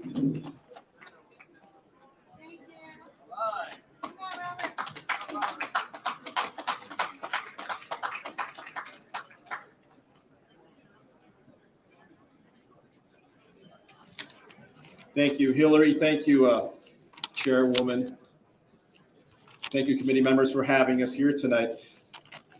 My campaign for Congress started sometime last summer, was motivated by the need to fight against the radical left's march towards socialism. And unfortunately, I know about socialism. My parents escaped a socialist country back in the 60s from Eastern Europe and came here in pursuit of the American dream and to provide a better life for their family. And because of their decision, here I am now. I'm a first-generation American. I'm a husband to my wonderful wife, Maria, who's back there with our friends, a dad to my son, Christian, who is God's greatest blessing that I ever received in my life. I'm a lawyer. I'm a businessman. I'm a former councilman. Now I'm a candidate for Congress. Now, these are my successes that were made possible by my parents' pursuit of the American dream, and because of this great country's ability to make that dream possible for anybody who wants to pursue it. So I will not give up the fight against the radical left socialist agenda. And anybody who knows me knows that I'm a fighter. I'm a conservative and I'm a patriot, and I'm going to fight for us in Congress. We need to put America first. And putting America first is not about greed or hating other people. It's about priorities. And I'm going to make our country and our citizens our #1 priority as the way it should be. The socialist-minded Democrats unfortunately believe today that the only way to be a true American is to be as anti-American as possible and to destroy everything that made this the greatest country in the world. I don't believe that, and I'm sure nobody here believes that as well. Now, Mikey Sherrill has failed to represent the values of the people in the 11th District, the people of New Jersey, and the people in the United States. She unfortunately votes with Nancy Pelosi and Alexandria Cortez and the squad about 95% of the time. And even after redistricting, her values are still not the values of the people in the 11th district. The people in the 11th district want a member of Congress who's going to honor America's greatness, not apologize for it. They want somebody who still believes in the American dream and that it's still possible. They want somebody who is going to help our children to be taught how to think, not what to think, and to let their parents be their parents and not the government to be their parents. They want somebody to protect our medical freedom and not protect government mandates. They want somebody who believes that the Bill of Rights is a living document, not just words on paper that has become a thorn in the side of the Democratic Party. They want somebody who believes that we have a right to borders and border security and a strong immigration system that people are expected to follow. They want somebody who respects and supports our law enforcement, knowing that the risk that these people take every day to protect us, knowing they may never get home to their own families that same day. They want somebody who believes that the government was made to serve the people and not that the people were made to serve the government. They want somebody who believes in the freedom of speech and freedom of religion and our right to bear arms, despite the socialist-minded Democrats' efforts to suppress these fundamental rights of ours. They want somebody who's going to honor and support our veterans and our military, and who believes that this country could still be worth fighting and dying for. They want somebody to support and respect our seniors who've done their share of paying and building this great nation. They want somebody in Congress who's also going to uphold and honor our Constitution. These are the things that I believe in, and this is what I'm going to fight for in Washington, D.C. So if you also believe these things, and you believe in America still, and you believe in the American dream, and you believe in yourselves, and you believe in each other, then I want your support tonight so I can take this fight to Washington, fight for these things that we believe in, make them real for your family, for my family, for our children, for our district, for New Jersey, and for the United States of America. Thank you for listening to me. God bless you all, and God bless this great country of ours, the United States of America. Can everybody turn around and tell everybody in the back to go shh? Shut up! Quiet down in the back. Quiet down. One more person we got. Do I have a nomination for Paul DeGroot? Thank you, Chris. Wait, just 1 minute. Big Frank.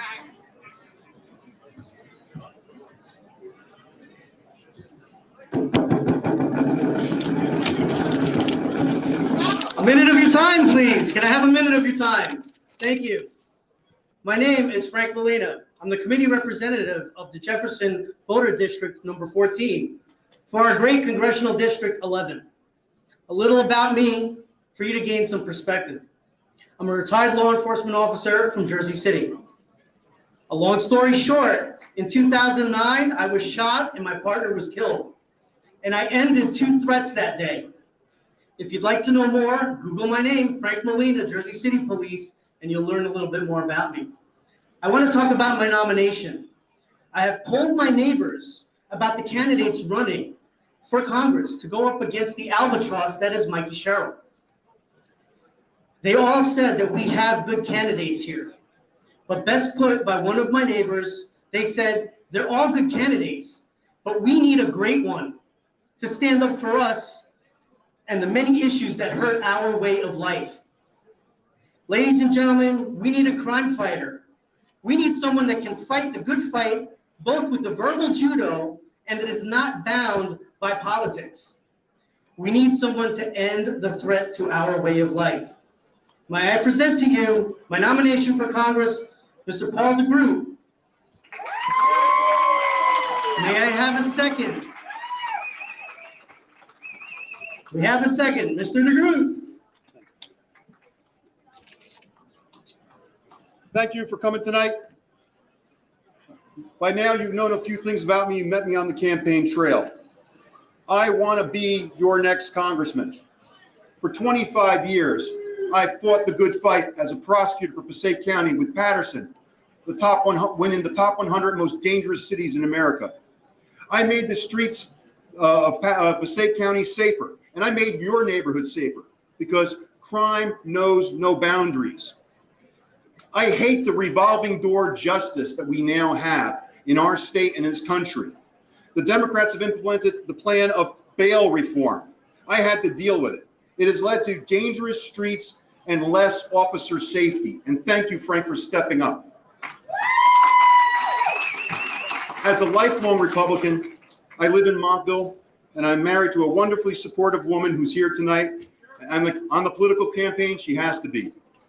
We have 2 small children, and I have a vested stake in this district because I live here.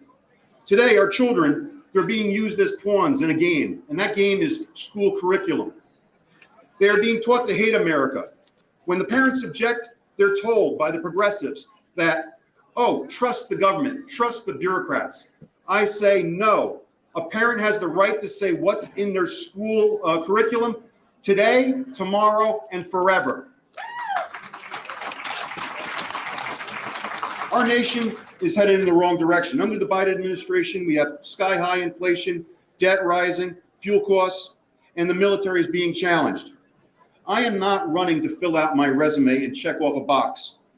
When the time comes to write my obituary, I don't want to I don't want the people to see, oh, he ran for some office, blah, blah, blah.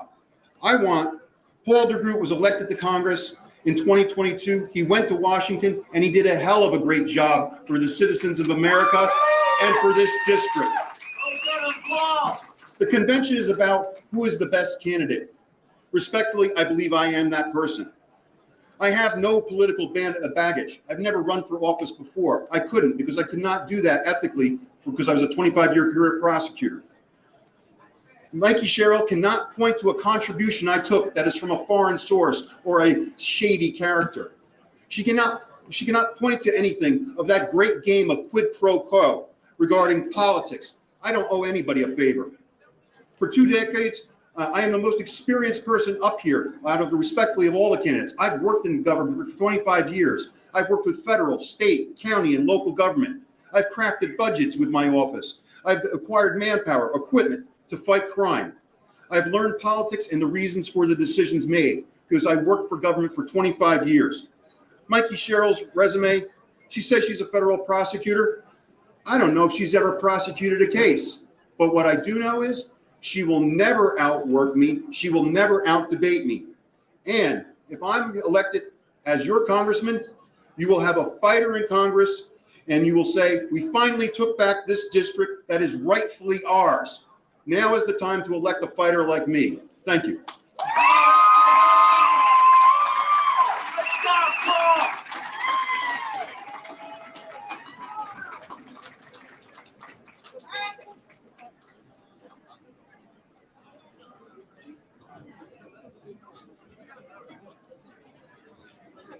All right, thank you guys for your undivided attention, giving the candidates the respect and attention they deserve. The polls are open, so everybody nice and orderly, please proceed back.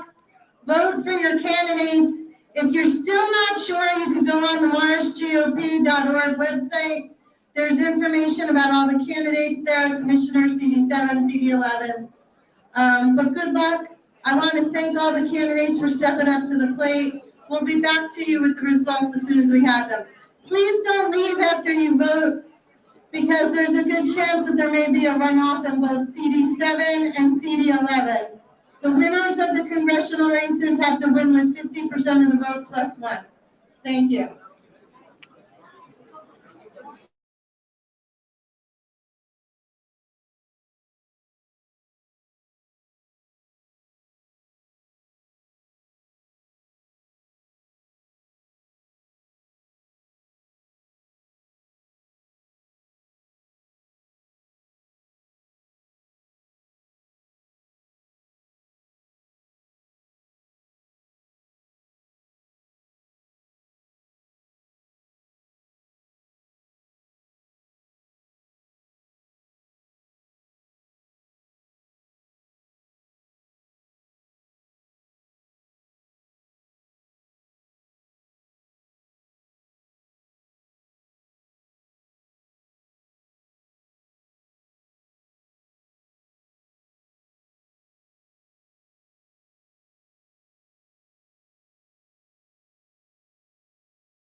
You might have to tell him to.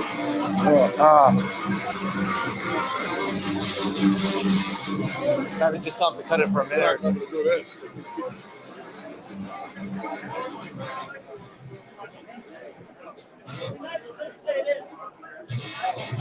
I'm gonna take that plug out. I play guitar, but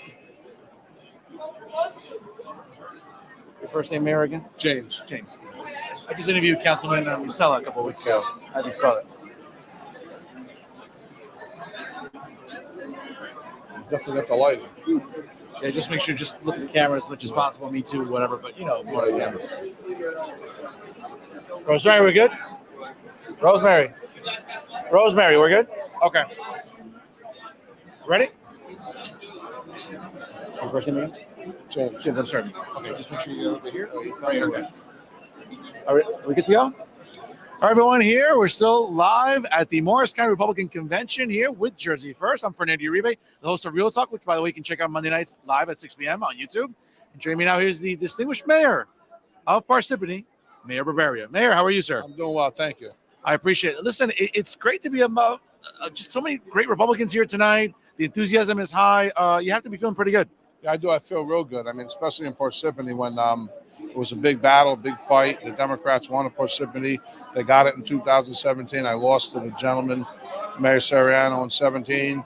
And we came back even stronger in 2021, and we won the election. And the Republicans took back control. I know you mentioned that about Chairman Leroy Jones. Yeah. Talking about that recently. I know you definitely want to make sure that Republicans keep Parsippany because, as you said, as Parsippany goes, so do Republicans in Morris County. Yeah, and I think they viewed Parsippany as the capital of Morris County, and if we could take the capital, we could take the rest of the county. Well, that didn't happen. As much pressure as the Democratic chairman put on Parsippany, we prevailed because our message was stronger and better. Mayor, I hate to put you on the spot here, but I mean, obviously, do you have any favorites here? Any candidates you're pulling for? Well, as you know, I'm pulling for Tom Mastrangelo for commissioner and his ticket. Tom was very instrumental in Parsippany, helped out a lot. He understood the battleground. Battleground was Parsippany, and he got heavily involved in Parsippany, helped us out and helped us prevail. I had the privilege of interviewing Town Councilman Justin Musella recently. He seems like a rising star in the Republican Party. Your thoughts on him? Justin is a rising star. Not only that, he's really a pleasure to work with. It's good to have youth on our side because, it's a whole different culture of, how you do elections, especially with social media. And he brings that with him. And not only that, he works very well with myself and my administration. Mayor, great to talk to you. I hope to have you out the show sometime soon. Enjoy the party. I would love to be on the show. Thank you very much. All right. Thank you very much. Take care now. Bye-bye. All right, folks, here we're still going live here at the Birchwood Manor in Whippany, New Jersey, right here in the heart of Morris County. We got more elected officials and candidates to talk to in just a moment here. Jersey First Live, folks. I'm Fernando Uribe, the host of Real Talk on Monday nights live at 6 p.m. We got some more people here coming up here. I believe Assemblyman Christian Barranco will join us here. And very, very tall Assemblyman here. Assemblyman, how are you? Welcome to Jersey First here. It's good to have you here as a fellow Cuban. I know I definitely love the camaraderie there. Assemblyman, listen, it is a lively atmosphere here in Morris County for the Republican Party. Your thoughts here tonight? I think the chair said 932 people, something like that. Last year's convention, which I competed in, we probably had, 200-300 people. So to have 900 people in this beautiful room, I think it says a lot about what our party's getting done and working on. Last year, obviously, Republicans came within 3 points of winning the governor's office. That was not the case, but there was a lot of enthusiasm with the state Senate seat flipping down south. 9 new assemblymen and women, obviously, representing Republican Party, going to Trenton. I know that, you're a proud Republican. Certainly, you want to make it difficult for Governor Murphy and Democrats who've held the legislature for 20 years, basically. Yeah. You want to make their lives as difficult as possible. Absolutely. And what are you looking to do in this term? There's a lot of work we have to do. What I'm looking to do is ease up on the private sector a little bit. Have our private sector economy grow. It's the only way we're going to get ourselves out of the problem that we're in. There's too many people who are dependent on the government for essentials, for food, for housing. And just medical freedom is a big thing with me. Obviously, we're continuing down that road. Obviously, Monday is the day where we're done with masks. We're very happy about that. It probably should have happened a lot sooner than it did. Long time ago. Yeah. I mean, let's face it, the public health emergency is over. It's been over for a long time. I can go down a myriad of things that we need to fix down in Trenton. One of the big things that sort of has been sort of brought to my attention in my short time down there is just how non-partisan or non-bipartisan that chamber really is. They have no interest in working with us. Assemblyman, we know what's wrong with New Jersey. I talk about it on my show constantly. The highest property taxes in the country, irresponsible spending, sort of caving to wokeism in both chambers, in both the state Senate and Assembly. We know that's the problem. For whatever reason, at times Republicans don't do a good job with the message. I mean, maybe the messaging is okay, but the messenger isn't. Maybe it leaves a lot to be desired. What can you tell us about, again, your position within the Republican Party? You're an assemblyman. Do you feel Republicans can do a better job with messaging? Because we know what's wrong with New Jersey. Absolutely. We need to do a better job. As a matter of fact, I'm going to, as you know, we redistricted the legislature this year. And the district that I was sort of chosen for now has Morristown, Wharton, and Dover, which are three communities here in Morris County that have large Hispanic populations. I'm bilingual. I'm going to go into those towns and we're going to change my hearts and minds with Hispanic people in Morris County. There's no doubt about it. Well, Assemblyman, I appreciate your time, and I look forward to having you on Real Talk later on in April. And, que viva Cuba Libre. All right, good to see you. Thank you again. He's Assemblyman Christian Barranco. Folks, here coming to you live from the Birchwood Manor in Whippany, New Jersey. Ladies and gentlemen, this is Jersey First. And we do have surrogate Heather Darling about to join us here on the show. How are you, Heather? All right, good to see you as well. Yeah, just getting here with me a little bit more centered. All right, good stuff here. And Heather, I have to tell you, this is a lively atmosphere. Republican enthusiasm is really on steroids tonight, almost. And it's really uplifting, I think, for a lot of people who identify as conservatives, even moderates. What can you tell us about the candidates you've heard from tonight? I hate to put you on the spot, but is there any real candidate that really stands out for you? I have to tell you, I think they all did a great job. They kept it clean. They stood up here with integrity. They talked about their beliefs. They didn't talk about one another in a negative way. And I think that that's key moving forward for Republicans. We have to stay strong and stay together. I've talked to other elected officials today, and listen, I talk about it on my show all the time. We know what's wrong with New Jersey. The highest property taxes in the country, irresponsible spending, caving to wokeism.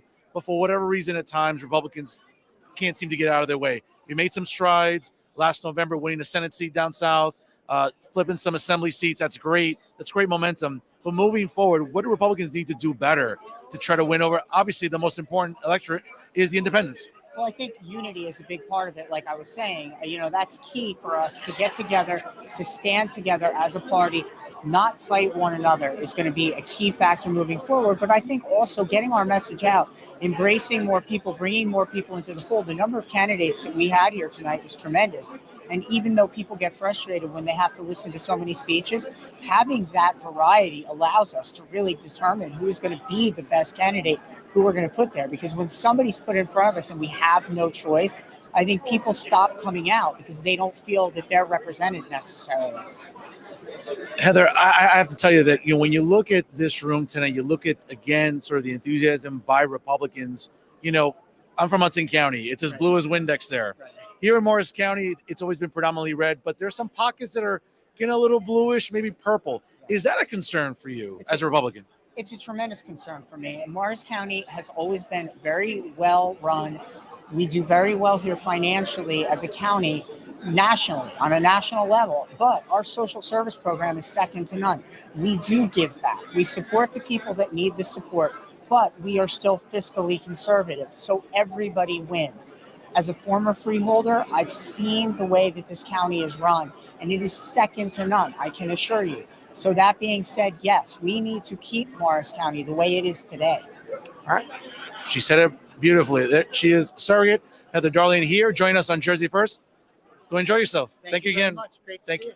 Likewise. Folks, again, Jersey First continues here at the Morris County Republican Convention. We have Assemblywoman Aura Dunn joining us here. Madam Assemblywoman, how are you? Let me get you back here. Let's make sure I love the red here. Oh, thank you. Madam Assemblywoman, it's great to have you here. I have to say, as I've talked to everybody this evening, there is just this overwhelming enthusiasm among Republicans here in this room. Your thoughts? Oh, I mean, yeah, you could just feel the energy. It's very palpable, which is great. That's what it's all about. Yeah, Morris County is really for the state to recognize. Everything's going on here in Morris County. I've talked to other Republicans here. Obviously, listen, I'm one of the few journalists in New Jersey talking about economics, talking about really the wokeism and how toxic it is. Madam Assemblywoman, honestly, we know what's wrong with New Jersey. Again, highest property taxes in the country, irresponsible spending, caving to wokeism and the far left. We made some strides, obviously, last November, winning the Senate seat down south, flipping assembly seats. Republicans sometimes don't always get the message correctly. That seems to be turning the tide now lately. That's right. And that's new voices, fresh voices for the Republican Party is very important as well, to get that message that we're taking on issues that young people, new people coming into New Jersey care about. People come to New Jersey to settle here and start their family life. And that's what New Jersey is all about. New Jersey is about family. I hate to put you on the spot. Obviously, there's candidates galore here. Anyone that's your favorite here tonight? Oh, wow. I mean, anyone willing to put themselves out there and serve the public is courageous and to be commended. So I'm excited. I know you see the long lines. It's an exciting night that so many people are involved, which shows you again how Morris County is still really front and center on our map here. Republicans are going to make noise, obviously, this year in the legislature. They want to be able to hold the governor accountable, their peers on the Democratic side. What are you looking to accomplish during your term? Oh, well, we see it already right in the beginning of the new session. Affordability is the number one issue that Democrats are finally coming around. Be interesting to see if we get them to cross the aisle and vote in favor of a lot of our initiatives that we've been pushing for years. But there's a momentum there, so I'm very excited about that. And of course, I'm interested in building our party, supporting more women to come into the Republican Party, which you did see in this caucus. That's right. Nine, as a matter of fact. Yeah. That's right. That's right. Well, she is Assemblywoman Aura Dunn, and again, join us here on Jersey First at the Morris County Republican Convention. Assemblywoman, enjoy yourself tonight. Thank you for speaking with Jersey First. Thank you very much. Thank you. Folks, again, great guests here tonight. Again, as we're still live via Jersey First on YouTube. District and CD7 is done. So all right, we got some votes coming up. Attorneys or one representative, if they go to the two machines, we're going to pull the sheets for CD7. CD11 is still voting. Thank you. Again, folks, we're coming to you live from the Birchwood Manor here in Whippany, going a little bit late here. We have coming up now Mayor Ryan Martinez out of Butler, New Jersey, join us here on Jersey First. Mr. Mayor, how are you? Good to see you. Likewise, just stepping here with me, if you don't mind. Great. Folks here, again, coming to you from the Birchwood Manor in Whippany, New Jersey. Mayor, how are you? You have to be excited here, other Republicans. The turnout is amazing. It's great to see so many people taking an interest. I know in the past, the turnout has not been as good as it was in the past. So it's good to see so many people who actually care. They know that the country is not where it's supposed to be right now, and they're going to vote for the best candidates to hopefully sort of retake the Congress and put our country back on track. Mayor Martinez, Morris County has always been a reliably red county, but in recent years, we've seen some pockets going a little blue, maybe turning purple. Is that a concern for Republicans right now in Morris County? No, we should have no fear. What's going on right now speaks for itself. No matter how they redistrict, right now what's going on is a complete failure. This should be a layup for us, whether it's Morris, Sussex, Passaic. It's time for Republicans now to win. That's why you see so many candidates, because they know this is our time. So I have no doubt that we're going to flip a lot of seats this year in the Congress. Butler's a great town up here, obviously, and we see, the work you're doing. What are you looking to accomplish during your term? And what's been sort of not been addressed yet that you really want to sink your teeth into? We have to revitalize our downtown. That's a number one priority. We also need parks and recreation. Those are the two big things that everyone in the town asked for when I got appointed and when I got reelected, and that's what we're doing. We're already starting the process of one park. We got two more coming. The downtown area is going to take a little bit longer, but we're going to get that done. I'm all about results. I don't have a lot to say. I just do, and we're going to do. And Butler is the best town in Morris County. I don't want to put you on the spot here, but any favorites here during this primary season? I don't have any favorites. Whoever wins the line, whoever wins the primary, that's who we're going to support to the fullest extent. Gentlemen, he's Mayor Ryan Martinez out of Butler, New Jersey, and we appreciate you joining us here on Jersey First. Thank you, Mayor. Thank you, Fernando. Pleasure. Oh, igual. Folks, again, Jersey First coming to you live, and we got more guests, more people to talk to here at the Morris County Republican Convention. Commissioner John Krickus joins us right now. Commissioner, how are you? How are you doing? Good to talk with you. Make sure I get you right here. All right, good stuff. Commissioner, certainly, people feel very enthused and optimistic about Republicans, not just in Morris County, but really throughout the state of New Jersey. How are you feeling tonight? Terrific. I think 2022 is going to be a spectacular Republican year. We had a really strong year in 2021. I mean, no one thought Jack Ciattarelli would come within the 3-point margin that he did. That's right. We took seats in the Assembly and Senate, and now we have congressional races coming up. And I have to tell you, I feel really great about Republican chances. I know we have some formidable Democratic candidates, but when you look at how the public is feeling about the economy, the inflation, I mean, gas was hitting $4. I felt fortunate to find a place for $3.89 today. That's amazing. Yeah, and then I'm buying things at the store at the sales price that used to be the regular price. So your average person is feeling this across the board, and I think that's because of the failing policies. Now look, when it comes to foreign policy, what's going on in Ukraine, we are all united. We are all united. But when we focus back on the economy as we get towards the election, I think it's going to be a spectacular Republican year. Well, Commissioner, I mean, listen, at least we're not seeing mean tweets anymore, right? Well, the use of all means, that's one thing. I've been in politics for 30 years. I've always worked, by the way. Politics is a part-time vocation for me. Sure. And it's changed. It used to be you did a few things, you were in the paper, you had the party establishment, and you would do very well. Now you have to do multiple things. You have to have a social media strategy. You have to do the traditional work, the door-to-door work. Absolutely. And most importantly, have a good message. But now you have to go do 8, 9, 10 things to get that message out. Listen, it's very laborious to say the least. I guess I don't have to ask you who you're rooting for today. Well, you see the Sarah Nybart sticker. Yes, I'm very much for Sarah for county commissioner. There are 3 positions. Whoever wins, whatever team comes out, we're going to be behind them so we can push for Republican victory. We have a great, well-run. I think really Morris County shows the rest of the state of New Jersey how things can be run when you have Republicans in charge. Commissioner, what makes Sarah's candidacy so unique and special? So Sarah, I think, has like a winning combination of having great experience, have won 2 tough elections in Mendham Township, have served mayor twice, have not voted for a property tax increase, a volunteer for her town as a firefighter, and obviously she's young, brings that new perspective, a new generation. I think it's just a total package. I'm really excited. Hope she can make the ticket tonight.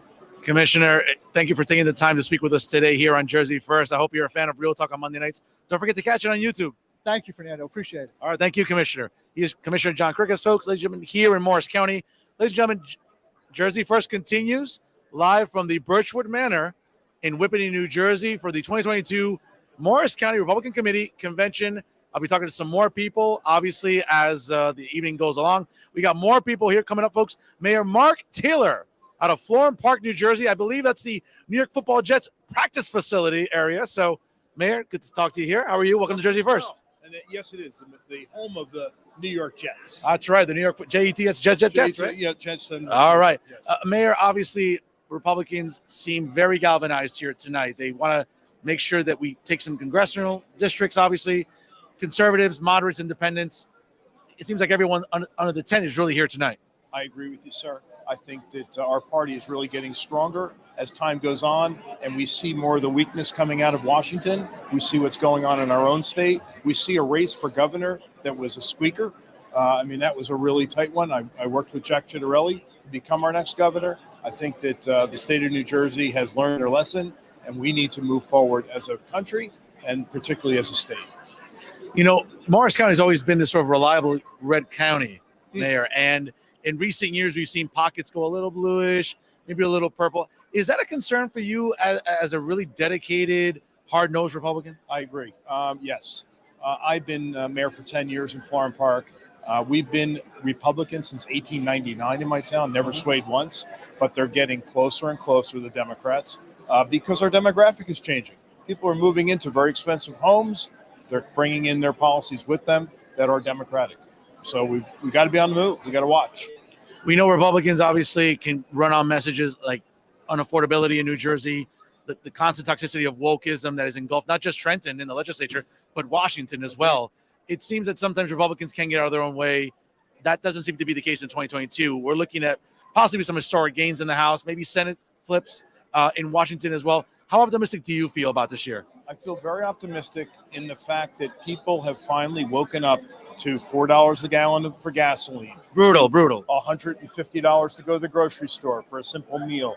Your children with masking in the schools, vaccine mandates for professionals. The professionals that protected us during the pandemic are now the villains, which is wrong. The firefighters, the people in the hospitals, the doctors, all those people that protected us during the pandemic should be protected now and not have a mandate to get the vaccine. Albeit I have the vaccines, but I just believe that if those people don't believe in doing it, it shouldn't be a mandate. Well said, Mayor. Before I let you go, Florence Park is the home of the New York Football Jets. Who's your favorite all-time Jet? Probably would be Broadway Joe. Good answer. Yeah. The immortal one, Yes, Broadway exactly. Joe. Mayor, thank you so much for joining us here in Jersey First. I look forward to talking again soon. Thank you, sir. Thank you again. Have a great night. You too. Folks, Jersey First again, coming to you live from the Birchwood Manor here in Whippany, New Jersey for the 2022 Morris County Republican Committee Convention. Committee people throughout the county are voting right now, machines in the back. It's a clutter of individuals looking to see what results we get, obviously for county commission positions, as well as the primary results for CD11 and CD7. I don't know about you, but Mikey Sherrill and Tom Malinowski, they're going to have a fight on their hands because these candidates are ready to take it to them. Folks, I'm Fernando Uribe, the host of Real Talk, which you can catch, by the way, live every Monday night at 6 p.m. on YouTube via Jersey First. Of course, also on Facebook Live on StreamYard as well. Don't forget to check out Jersey First and their website at www.jerseyfirst.org. That's Jersey, the number 1, ST.org. And also don't forget to like Jersey First on Facebook. And also make sure you follow them on both Instagram and Twitter. Followers galore, tons of new likes. Folks, Jersey First, the brand new star, when we're talking about news here in New Jersey, it's always here with Jersey First. We'll continue here from the Birchwood Manor and as the night progresses.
Let me know if I'm standing in the right spot.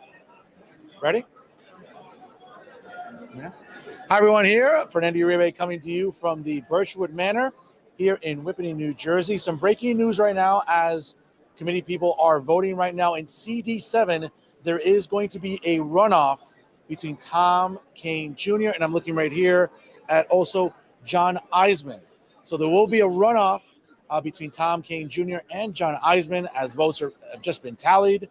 We'll keep you posted here on any new developments as it pertains to this runoff. We still have not seen anything in CD11 yet or any of the county commissioner races, but we'll keep you posted here. Ladies and gentlemen, I'm Fernando Uribe, the host of Real Talk, right here on Jersey First every Monday night live at 6 p.m., hosting tonight's Jersey First Live at the Morris County Republican Convention in Whippany, New Jersey. We'll keep you posted here, folks.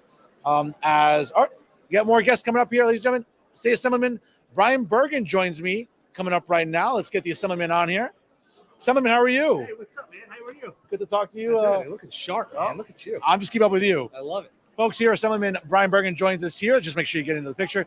Good to talk to you in person after all these interviews, right? I'm pretty excited. Assemblyman, I have to say, listen, Republicans have to feel good about themselves with this turnout tonight. How are you feeling? I think it's awesome. I mean, this kind of thing is where the future generation of Republicans are born. You know, I went to West Point, as you know, and Douglas MacArthur had a famous saying: "Is on the fields of friendly strife are sown the seeds, which on other fields, on other days, will bear the fruits of victory." This type of competition makes the next future leaders and makes us better every single time. So it's great to see. I love it. I love being here. I love seeing you dressed up. I appreciate that. Thank you. Yeah. Bro, Assemblyman, I have to tell you, I mean, one of the things I've talked about with candidates and incumbents, obviously throughout the evening is, and let's sort of just like focus on Trenton for a moment. We know what's wrong with New Jersey. We know it's the highest property tax in the country, irresponsible spending, coddling illegals, caving to wokeism. I know you've been on the front lines denouncing that, championing medical freedom. You were one of the ones, obviously, right? Every news outlet had you out there almost vilifying you for what happened in Trenton just a few months ago. As we're moving forward, we're moving out of this pandemic officially, thankfully, right? We look at what to expect in the legislature for the rest of the year. What can you tell our viewers tonight about what you want to champion, again, moving forward? Well, my priorities, generally speaking, are veterans issues and small business related issues. I got a great piece of veterans legislation we're pushing right now that would give a property tax deduction equal to someone's service disability rating for veterans. Real big stuff. Look, the way to solve problems for veterans isn't to try and find each individual problem and solve it. It's to just put money back in their pockets and let them self-satisfy some things. So veterans issues, small business issues, those are things that are very important to me. Taxes, obviously, the big ticket stuff. But I got to tell you, the Democratic majority has slimmed out. And they are nervous. They are really nervous, and they should be, because we're taking back this majority in 2023. Mr. Assemblyman, I've talked about it on my show with you and other guests as well. We know what's wrong with New Jersey. And oftentimes Republicans, their message is strong, but it's not resonating enough. And I say it all the time, New Jersey, especially with the census we saw, New Jersey's getting browner. People like me, my parents, whoever, it's getting browner. It seems like Republicans should be doing a better job with communities of color to resonate with their message, because we know that Democrats and the ROI, the return on investment for minorities, has not been great with Democrats, whether it be in Trenton or Washington. Why can't Republicans at times either convey a better message or a more sort of convincing one? Well, here's the thing. We don't need to change our message. We don't need to do a different message. The minority communities, by and large, believe in the same values the Republican Party believes in. So it's not a matter of changing the message. It's a matter of engagement, getting out there, talking to people, letting them know what the Republican Party stands for and how they're a natural fit. So it's actually not that complicated. It's all about getting off our butts, doing the work, and going out and meeting the voters. And that will carry the day. I'm with you. I hate to put you on the spot, but any favorites tonight here? No, you know what? I don't know. This is crazy. We already heard there's a runoff in CD7 between Tom Kane and Weissman. So I really don't know who's going to pull it off. It was an exciting night. And for the first time in my political career, which albeit it's been short, the votes were not counted before we walked in tonight. These speeches mattered. People were out here, they were listening, and they were moved by these speeches. And I think it's a great place to be. And the Republican Party and the county committee did a great job tonight, and I applaud all of them. Are you confident the Republicans can win some House seats this November? Because, listen, I make no bones about it. Last thing I want to hear on January 1st, 2023 is Speaker Nancy Pelosi. I don't want to hear those words anymore. Yeah. I'm sure you share the same sentiment. Yeah, there's no doubt. We have momentum. We have energy. We got great candidates. We got good fundraising. We got good ground effort. We're going to kick butt this year, no doubt. Right before I let you go, Mr. Assemblyman, we know that the governor, obviously, listen, wins or wins, as they say, whatever, the winner, victor go to spoils. But do you think that the governor will be maybe moving back to the middle, hopefully, and trying to work with Republicans in the legislature? Because as we know, listen, if he won with Chris Christie 2013 numbers, it's a different Phil Murphy. That's not the case. Or do you think it makes a difference? No, it does make a difference, and he needs to move to the middle. The Democratic majority Senate just passed a resolution condemning the actions of the labor commissioner.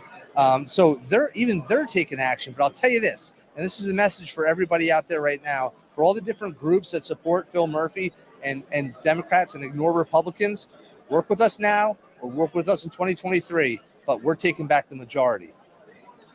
Ladies and gentlemen, he's Assemblyman Brian Bergen here joining us on Jersey First. Assemblyman, look forward to talking to you in the future. Thank you, sir. Have a great day. All right, you too.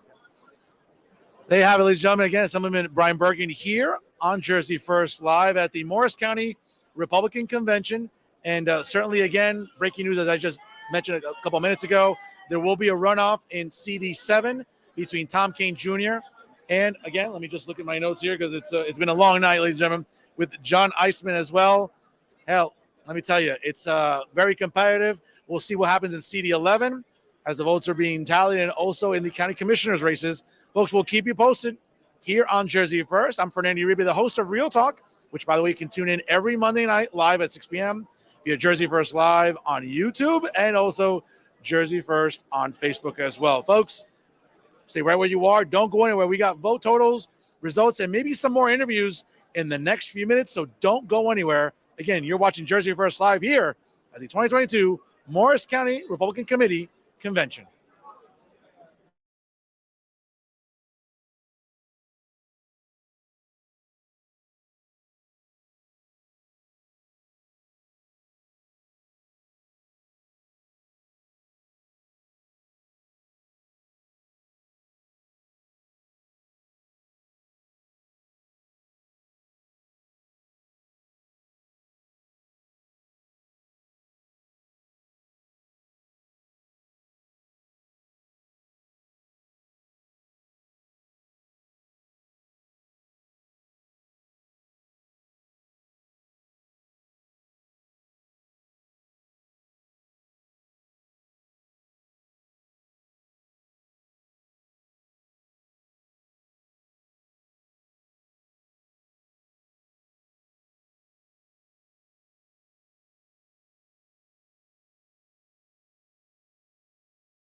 Kane got 48 votes.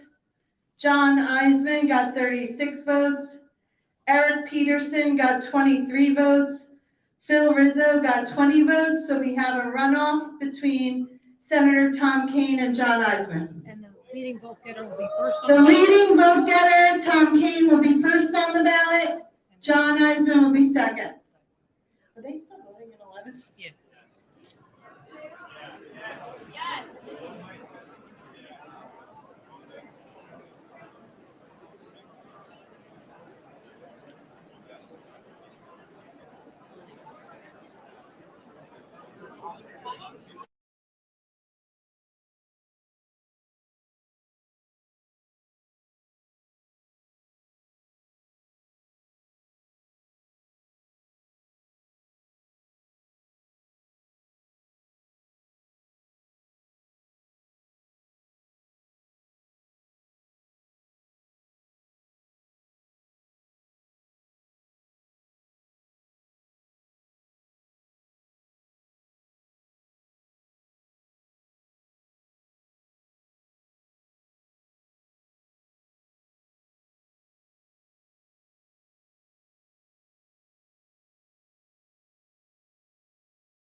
Ready?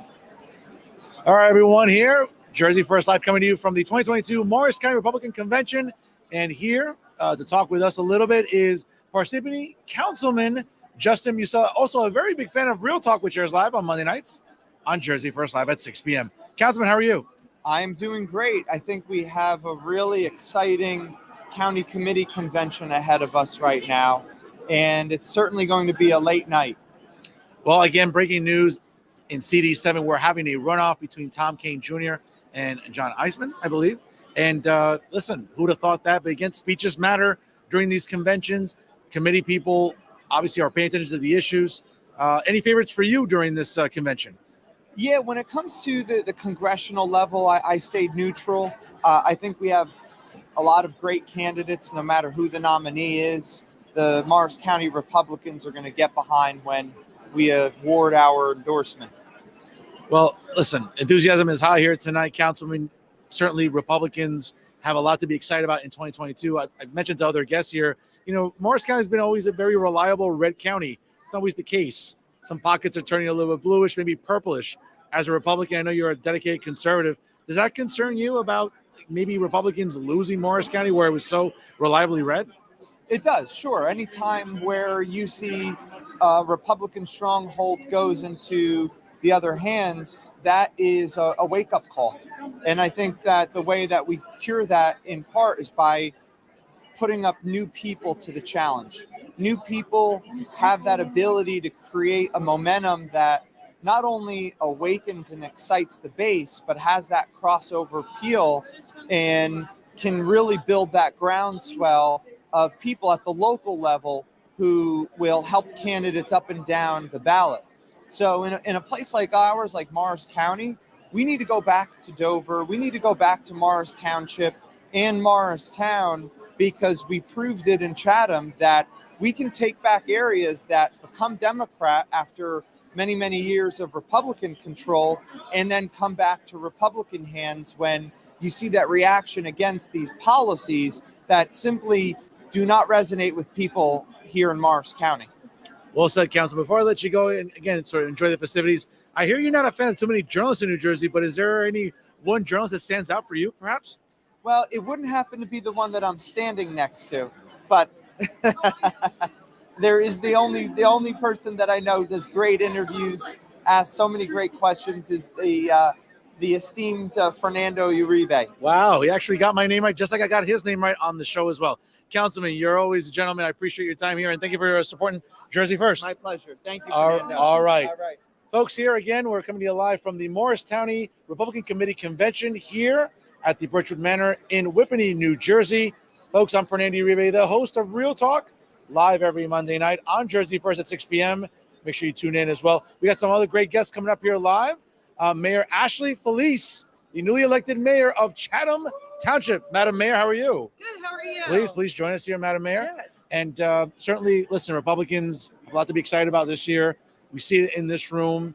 Absolutely. How are you feeling right now about the prospects of these candidates? And hate to put you on the spot, but do you have any favorites tonight? Okay, I don't have any favorites, or maybe I do, but it's secret.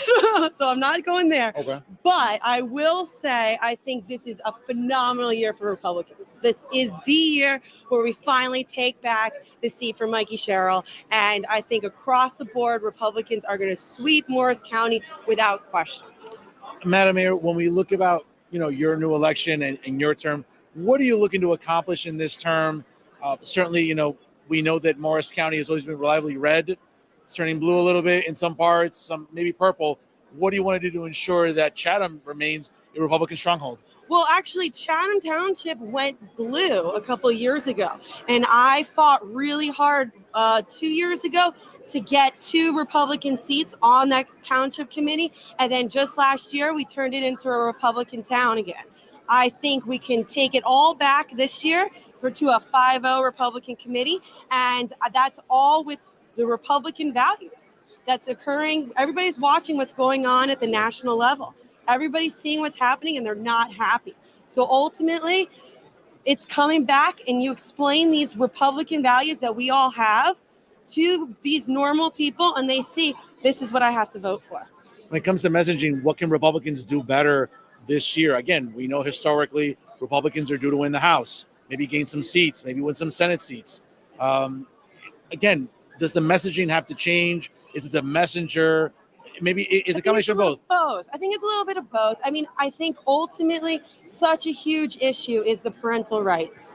That has been on the forefront of everything right now because parents have seen firsthand what has happened when there's extreme government overreach coming into their family, into their kitchen table issues. All of a sudden now the government is now controlling what's happening in your kitchen table.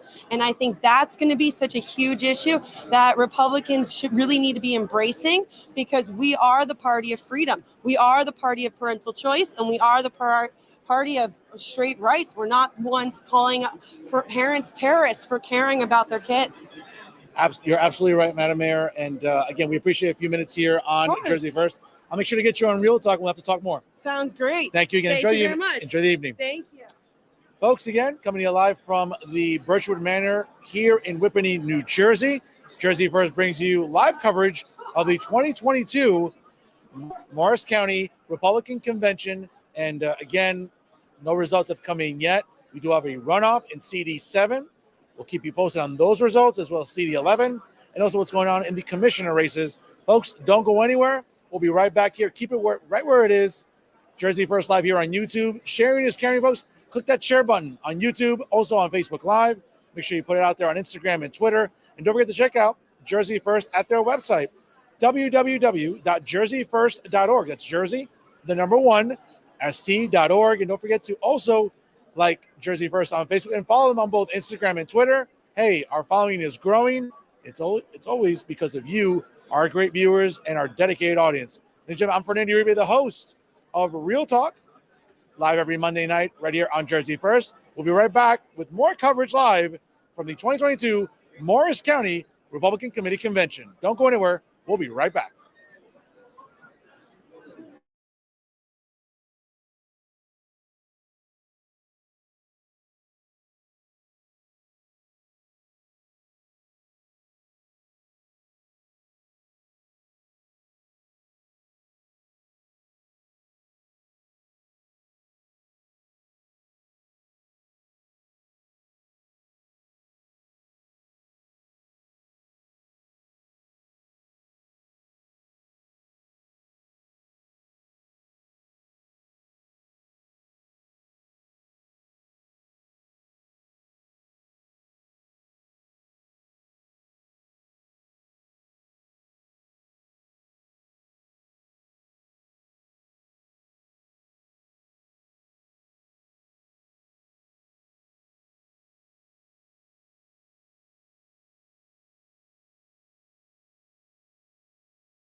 Hi, everyone. It's a little after 11 here on the East Coast at the Birchwood Manor in Whippany, New Jersey for the 2022 Morris County Republican Committee Convention.